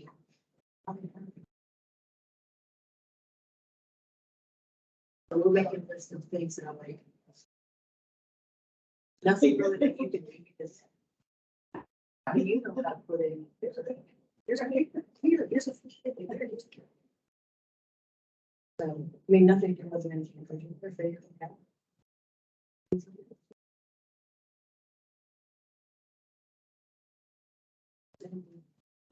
Just. I don't know how many. 9 or 10 online, okay. Does it need to be attached to this? No, that's not going to be attached to this.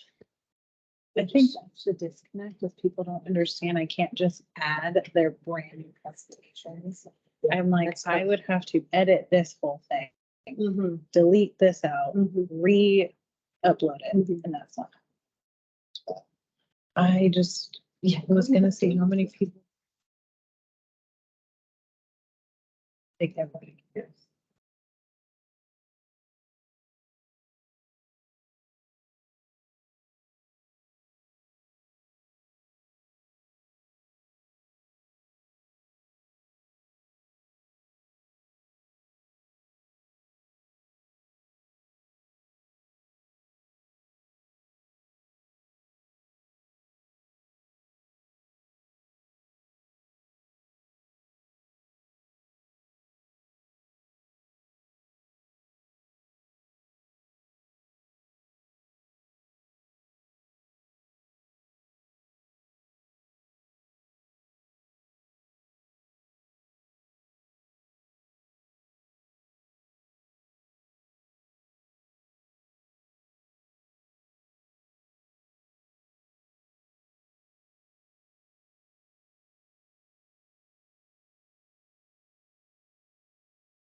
and I go back to 2016 or 17, when we realized we have a mutual friend, Beth Wilrow, Dr. Beth Wilrow, who him and Tim went to high school together. Beth was a neurosurgeon in Atlanta, and Tim is a neurosurgeon in Germany, and they went to high school together. But I knew Beth well, and Tim knew Beth well, and we were all interested in doing neurosurgery and promoting neurosurgery in Kenya and specifically in Kisumu. And that's how this all started. It all started with a Zoom call one day, and in fact, the first time I ever met Tim was here in Kisumu during our last visit. But we had Zoom called and talked, and we started this Kisumu Neuroscience Initiative all over, all through Zoom. And finally, we met in person, and he's going to be presenting with Dr. Anita Shuk. And it's so nice to have him with us today. Thank you. Yeah, thank you so much. Yeah, thank you so much, Victor, for the kind introduction. Thank you also all for showing up. We prepared a series of cases, spine cases. From the experience we have in Kisumu, we've also seen that we have at least 50–60% spine cases in Kisumu. Some of the cases they're rare cases. Some of them are a bit complex. And I was really hoping that we could have some discussion. Maybe our senior colleagues can also chip in if they've seen some of these cases. And so I'm also thankful to Dr. Shuk. She prepared the cases. So we kick off. So next slide. So the first case was a young guy who presented in our clinic. He had radicular pain going on. C6 radicular, C5 and C6 radicular pain on the left, in the left arm. The examination, when he was examined, we found that he had motor weakness. We say delta weakness of the deltoideus. Next slide, please. So these are the first images we took, and here we see the C4 segment, the C5-6. And we all thought at that point, because that this was a neuroforaminal stenosis, C5 and C6 bilaterally, and the pain was on the left side. So we did C5 and C6 nerve blocks, and he had relief of pain. So we were quite sure. We thought, okay, this is the normal case for us. After the nerve blocks, we were convinced that was the problem. Here we have a diagram just showing the distribution of pain, because he also had pain just on the back side, next to the scapula. Next slide, please. So these are the CT scans. There wasn't really much to see. I mean, if you see on the C5, C6 on the left side, we had just moderate stenosis. I think C4-5 was much more than C5-6. Next slide, please. Sorry, I mixed up the side. The right side. It was on the right side. Can you just go back one slide? The problem was on the right side. So this was more pronounced on C5, C6. C4-5 was not a huge problem. So next slide. So after that, we decided to do a dorsal foraminotomy, recon. We needed 2 levels, C4 to C6. And after the surgery, next slide, he actually reported that the pain was a pain reduction to the scale of 5. He was coming from 8 or 7. But it was persistent. The deltoid paralysis was persistent. And several months later, an orthopedic surgeon, the one who was taking care of him, called us and said there was no improvement in the paralysis. He was discharged from rehab, and the diagnosis was actually neuralgic amyotrophy. I don't know if there's anybody who's had an experience like this before. This is it's an inflammatory disease or it's flexitis. Any senior colleagues who've, yeah, so surgery was never necessary. Although we had the stenosis, we had the nerve blocks which were positive. At the end, surgery was never necessary. Yeah. How was that diagnosis made? Yeah. With the next slide, please. So the diagnosis, I got this case report. There's really little which really points to that, to the disease, to the amyotrophy. So the only thing they do is, I think it's something you rule out. If you have what the study says, if there's poor anatomic correlation to the radicular type of symptoms, or there's also a poor image correlation, then you have to take a step back before you do surgery and have this checked out by neurology. They do EMGs, yeah, they can diagnose. And was that confirmed by EMG? That was confirmed, yeah. So they confirmed it, and that was the right diagnosis. And as far as I know, the paralysis never really recovered. Yeah, so he had less pain, but he was, and if you go to the pictures, back to just a few slides back. I mean, when we look at the scans now, for C5, 6 years, you could say, okay, this could be a problem, yeah. But for C4, 5, there wasn't really much. Yeah, there's only these disc prolapse. One slide back, please. We only had on C4, 5 this small prolapse. So yeah, so I think the lesson learned for us was if there's a mismatch, we need to take a step back in these cases. And I think this also applies for GBS, Guillain-Barré syndrome, which Anita is going to speak on, and have them worked up before you do the surgery. So we can move on. Question. Yeah. How did you do the nerve block? Did you actually destroy the nerve, or did you walk? We call it PRT. I got the term nerve block from the American group. We say PRT, periradicular therapy. You do it under CT scan. The radiologist does it, the fine needle, and they give it's triamcinolone and some local anesthetical. That's what we use. Like lidocaine, yeah. And that's what you're level ago. We did 2 levels, C5 and C6. And for both levels, he was positive. He had some relief of pain. And that was why we decided to do the surgery. Yes. Yeah. So I think, one of the points you can make, and this is more common in. Hold on a second.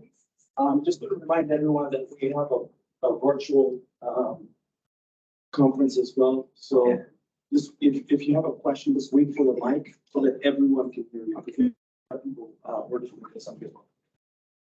So the question, well, not the question, but the comment is, certainly in the United States, EMG nerve conduction study is readily available. And I think some of my colleagues might echo that almost every time we have a patient with equivocal findings and imaging that is somewhat suspect, the EMG is done pre-operatively.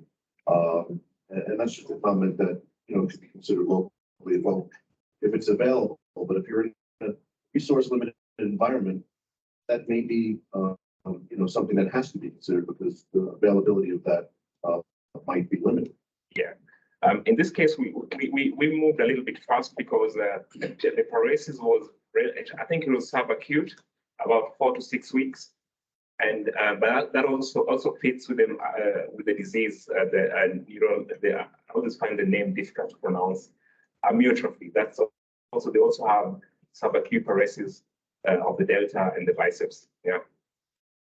So next slide, so we can move on to the next case. So that was the first case. Just one, just before you move to the next slide. Is there, since as rare as it is there a genetic predisposition? So do you will have to look at it from other members of the family or anything? No, not as far as I know. No. Thank you. Yeah.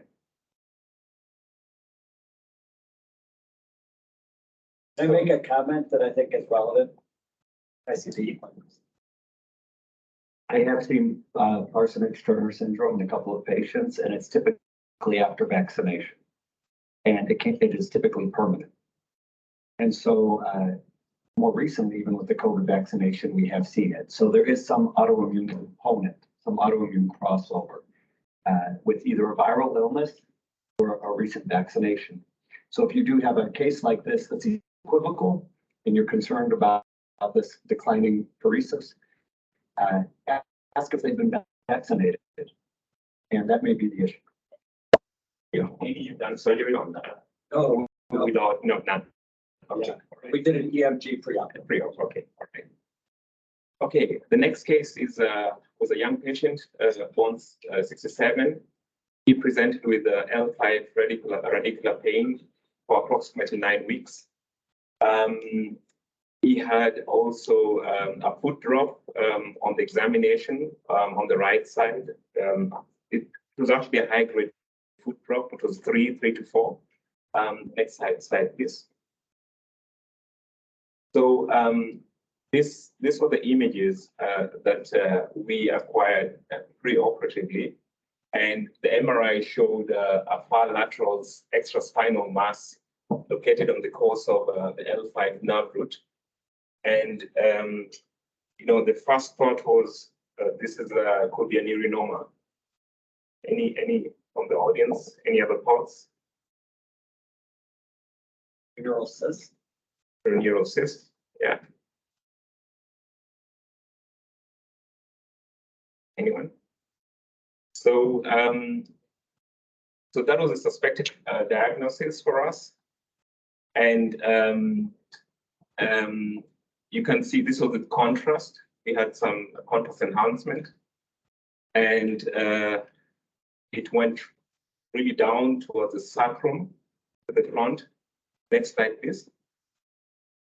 So this was intraoperatively.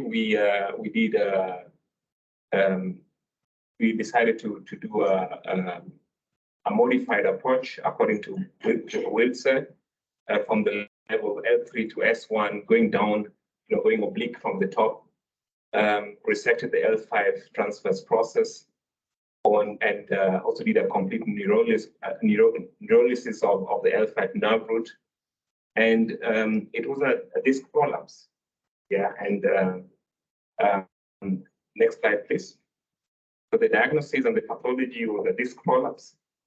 And the problem from the studies, I mean, to the best of our knowledge, from what the literature researched on, there are only less than 10 cases which are reported. And the problem that this kind of imaging presents is the preoperative planning. Because if you read some case reports that some surgeons who decided to do an endoscopy, do a biopsy first of all, and then is when they decided to go in and take it out. So this is one of the rare cases we had. Has anybody had a far lateral? Any of the senior colleagues? Far lateral disc prolapse.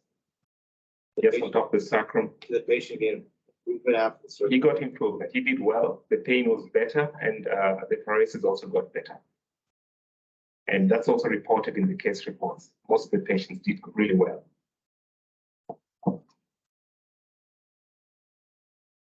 Thanks, Tom. Now, was there any history of trauma or just sort of spontaneous? No trauma, spontaneous. Spontaneous pain and a foot drop. That's fine. The other question is, from this distance, the lesion was enhancing.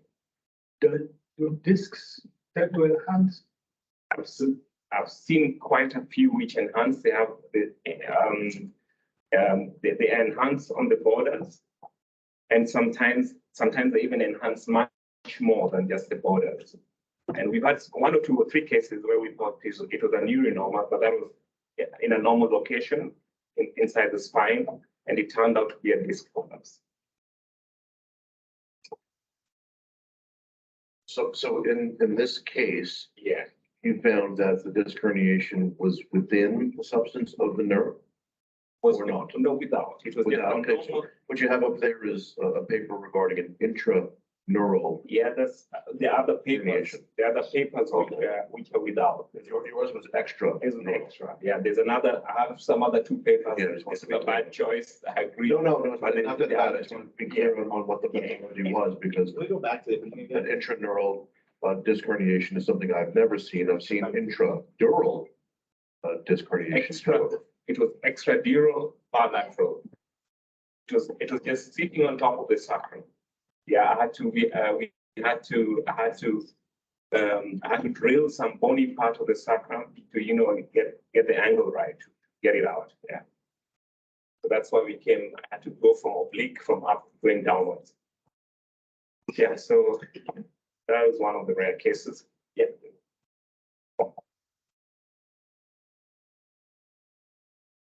Yeah, those, I have had some extraplanetary discriminations that are something to bring in. I found that a good way to get them usually is I use the tube, just come out extra grounded and find the nerve, often the nerve is pushed up, then just sneak under the nerve and to the tubes and to disc out. So that's one way to use still using tubes. I've gone away from using the tubes for my other discectomies, but this is one of the discs that I still use the minimally invasive approach using the tubes. Yeah. In this case, the problem was, then you have to push the tube in between the L5. You have to, the corridor was, it wasn't just, there wasn't any other way of working it out. It's oblique, and you have the TP, you have the L5 nerve on your way, and then you have the bony part of the sacrum just on top of it. So yeah, you have to excuse me if I speak German. It comes out all the time without noticing. Yeah, it's one more question. Yeah.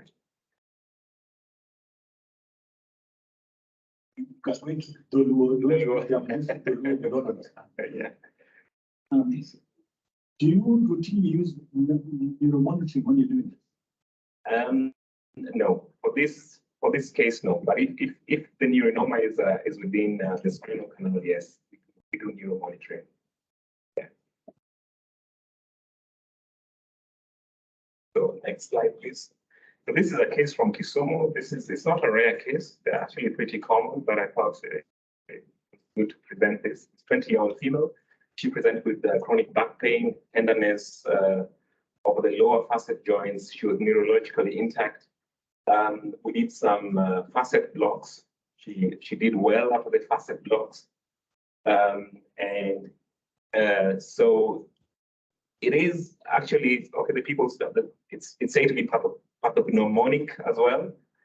Is there anybody who would like to chip in what kind of syndrome what we have here? These are the initial x-rays. Slight scoliosis. Anybody with an idea of what's going on?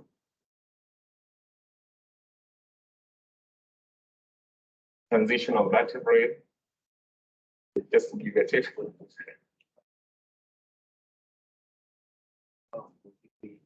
Yeah. So that's it. Yeah. So I also have to send the images to my colleagues in Germany because I was looking at the scoliosis, but I didn't see where the problem was. So next slide, please. So this was, as I said, she got nerve blocks, let's go to the next slide, just for the diagnosis. This is Bertolotti's syndrome.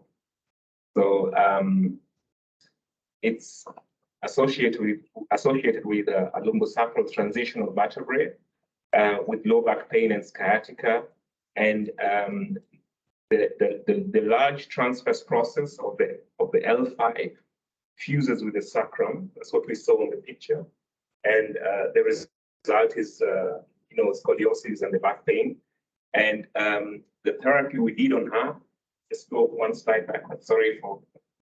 Yeah, so we resected here in Kisumu. We after doing the nerve blocks, we resected the bony fusion of the TP in the sacrum to a small incision. And the back pain resided significantly, and Dr. D reported she did quite well. So, and I think also the scoliosis got a little bit better after that. So this was one interesting case. Yeah. Did you do the nerve block or the available? We did the nerve block here before, here in Kisumu, before surgery, a few days before surgery. What did we do? The facet block, not nerve, facet blocks. Whose provider though actually did the procedure of the nerve block? I did in the evening. Yeah. So you have a pain management doctor. I'm so lucky to have an extra person. So you're doing these yourself. I did myself. Yeah. So yeah. We did actually in the camp, we did almost 10, I think just like the only facet blocks, facet joint blocks. Yeah. So then we can move on to the next case. So this is one of the most interesting cases that I encountered in the last 5 years. This is a lady in her mid-50s. She started having discomfort for about half a year with deterioration, with increasing pain in the thigh. When she presented, the pain was so bad that it was diffused, radiating into the gluteal region, and it became difficult for her to sit continuously for a long time. When I saw her in my clinic, she kept on dancing around because she couldn't just sit down. The examination, we had minimal tenderness in the lumbar spine region. She had almost no sensory or motor deficits, no vegetative disorders. The reflexes were also unremarkable. It's nothing really special. The zinc sign is negative bilaterally. So next slide, please. So this was the MRI image, the first scan, and yeah, this is also a pathognomonic image. Is there anybody in the audience who's ever seen anything like this? This is what I think it is. Yeah.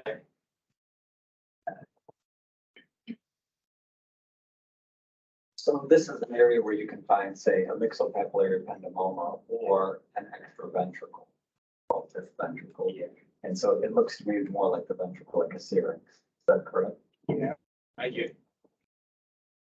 You're in the right path. Yeah. Yeah. So it's a cystic mass, just in the area of the conus behind the T12. So any other comments from the audience before I move on to the next slide? So next slide. Yeah, so it's ventriculus terminalis, that's a fifth ventricle. It's a rare congenital cyst filled with cerebrospinal CSF fluid in the area of the conus. And we looked into it, we researched, and I think there are less than 70 cases reported. So this was, yeah, really rare. There are a few case reports that I picked out. Next slide, please. So what we did is, we did, I think it was a laminectomy of T12. And we just did, we call it, we just opened the pencil, I forgot the English word. We just did a small window, release window. We still made a small window. This is just a needle. We looked for the midline or circles, then we just made a small window, release the CSF liquid, and yeah, these are the next pictures, please. Next slides, please. And these are the post-operative images, and she did quite well. And this is consistent with the case reports. They say the window, making just a small window is sufficient for this kind of disease. Maybe help.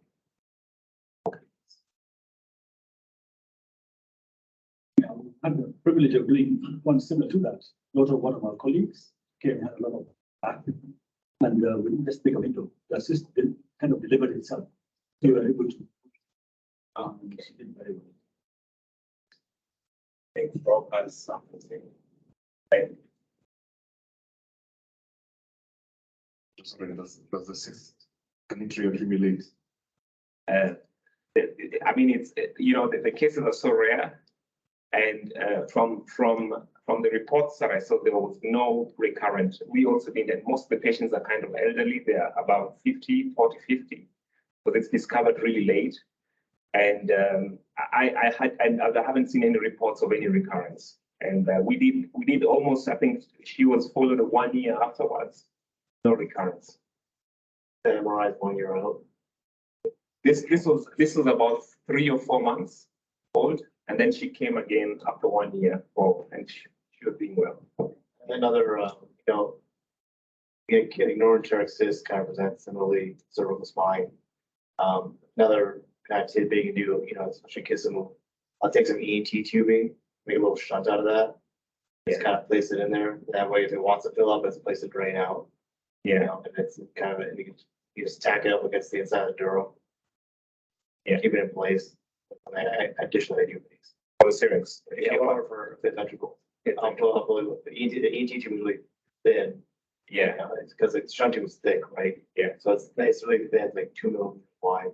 Okay. There's various sizes, and they're very pliable, so it won't cause a break or anything. So it just naturally lays in there and suture to the inside wall. That way, it just drains as much as it wants. So they're kind of, I don't know if there's literature, but in my mind, it decreases the recurrence rate. Any more comments? Okay, so next slide, please. So this is the 5th case. This was also an interesting case. This was also a young man who presented with L5 syndrome. He had acute pain, I think, for about 2 weeks, 2 to 3 weeks. The pain was for 2 months, and the foot drop was 2 weeks. Came after the pain. When she presented, high-grade foot drop, 3 to 4. And these were the first images we had, the MRIs. And this was the pathology we saw. Yeah. So, of course, I think we all agree that we thought the first thing we thought of was a neurinoma. That's what we thought of. Next slide, please. And these are the pictures, the intraop pictures. This is the nerve root, and that's the tumor. That's the mass before exposing the tumor. And the diagnosis was a neurinoma. So I think for us, the lesson was even small neurinomas with the nerve roots can cause debilitating symptoms. The next slide, please.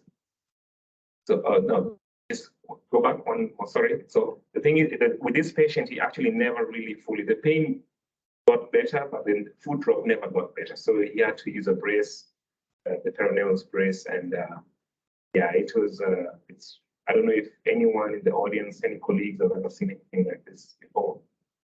Small, tiny, wee neurinoma causing, yeah, so much problem. Because normally you have them either, on the nerve root, the ones I've seen on the nerve root in the neuroforamen, and mostly they rarely have any symptoms. Yeah. So yeah, that was the 5th case. 6th case. Next slide, please. This is also an interesting case. This is a young lady, 30 years. She had a spondylolysis, and we did the first surgery in 220. We did a TALIF of L5S1, and after the first surgery, she had L5 pain on the left side. I don't have the images from the first surgery, but the disc, the cage was kind of, it wasn't well centered. There's a part of the cage which was on the neuroforamen. So we suspected, according to the images, that the cage was causing the problem. So we fixed that. We did a revision just shortly after that, in the same month. And then we discharged her, and she kept on complaining of L5 pain, and also had some deficits. We did some blocks. We tried out gabapentin, and this went on for almost 2 years. Yeah, just trying to see what's going on with that. Always having the cage in mind, or thinking this is a problem which the cage caused, and it's a permanent problem. So later on, after we, it kept on going on, we started looking at the screws in S1, and we realized that this, both of the screws were going through the sacrum to the front. And then we checked out some studies, and there was actually a few studies which reported irritation of the L5 in front of the sacrum to the screw in the S1. So we revised the screw, and the pain subsided completely. Of course, the deficits remained, but we learned a lot from this case. Yeah. So in the States, for fusion, we do intraoperative monitoring. We stim and screw, and whenever we have deep sacrum screws, you'll hit L5. Yeah, so we'll have live feedback on back of the screw at 4 millimeters. Then we don't get it anymore. And the problem here, both of the screws, the right side, this was, the argument was, okay, why only the left side and not the right side? Yeah, so, yeah. Any more comments? So these are the last images. So next slide, please. Yeah, so, that's basically the lesson learned. That's a case report, patient of the L5 root at the level of S1. Next slide, please. So, this is the next case. It's not a really rare case, but it's something you see. They're not so common, but it's I think it's also worth reporting. So this is a lady born 58. She was admitted to the hospital because of an onset of lumbofemoralgia, bilateral left on the right side, more than the left, with spinal canal stenosis due to an intradural mass. Next slide, please. She had neurological issues, basically almost intact, and the name of the pathology, I think it's been mentioned before here today morning. So any suspicions, Chris, you ready? Yeah, that's it. Yeah, this is a mix of, we suspected myxopapillary ependymoma. That's what we had suspected. So we did surgery on her. So next slide, please. So these are the pictures, intraoperative pictures. That's a mass, that's a tumor.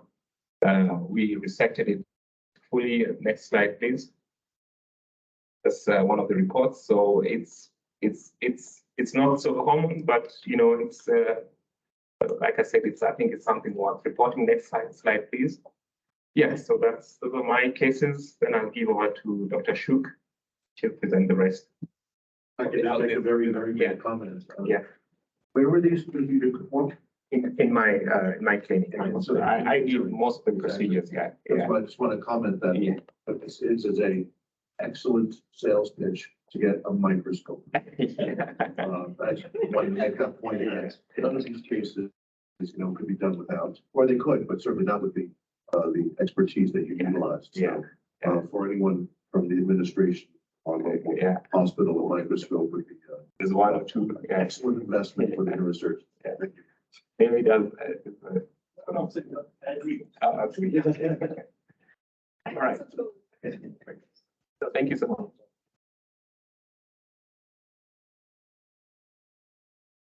This angle's a little bit better. So, morning, everyone. Thank you very much for attending. And most of the cases are from Tim. He has been the operator, so if any questions, maybe he will jump in. So this is a female patient born in 1939. She presented with right-sided C2 syndrome with pronounced headaches, right-sided also, and this has been going on for 1.5 years. Previously, a rheumatic disease has been excluded for this patient, and her past medical history showed C5, C6 fusion, which was done 30 years back. Next slide. So an imaging was done, CT and MRI, and you see there is a pronounced cartilage formation in the area of the atlantoaxial joint. And next slide. So the procedure was before the surgery, she went C2 nerve blocks performed under CT with 100% pain relief, and then followed by a surgical resection of the lesion at the level of C1, C2 with C1 posterior arch resection. And post-operatively, the patient did well. The histology moves to the next slide. So, okay, go back. So this was actually a synovial cyst presenting with the C2 syndrome. Also, just wanted to ask, because this was the first time I saw this for I think 15 years or something, or 20 years. Any experiences with the synovial cysts in the cervical region, subaxial, or from the other colleagues? Yeah.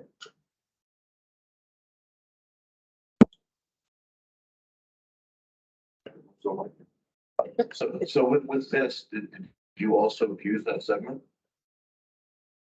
Many times these cysts are a result of, instability. So the concern would be in case of a laminectomy or a laminotomy, even that it may recur. Just a thought.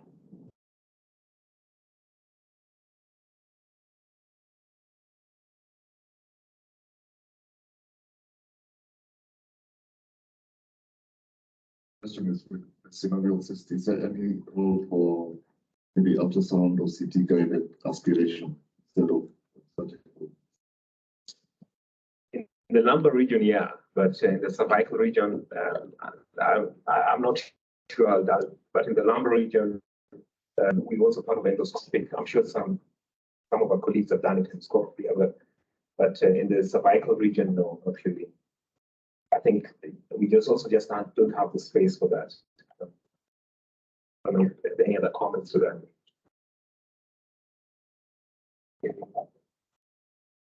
The next case, please. Next slide. This is a female patient born of 1961, complaining of tingling paresthesia bilaterally and with unsteady gait. She had also headaches for 4 to 5 months. And on physical examination, there was hypoesthesia of the right sole of the foot and fingertips, and she had unsteady gait. So imaging was performed and showed at the C1 level there's central canal stenosis, and you can see in T2 images there is also hyperintensity in the myelin. So the differential diagnosis here comes to C1's spinal stenosis, dish syndrome, and morbus Verstier. Next slide. So the patient underwent a microsurgical resection of the posterior C1 arch. Next slide. Okay, go back. So this is actually it's not common, but it's really it's mostly missed at C1 level that can present with due to stenosis, cervical myelopathy. Next case. How much time do we have? One. Oh. Can you please go back, and anybody has any questions? I mean, this is the first time I saw such a case. So I'm really interested to just know if if there are any other experiences, because in the literature there wasn't so much to see. I think there was just a few, maybe 100 cases reported.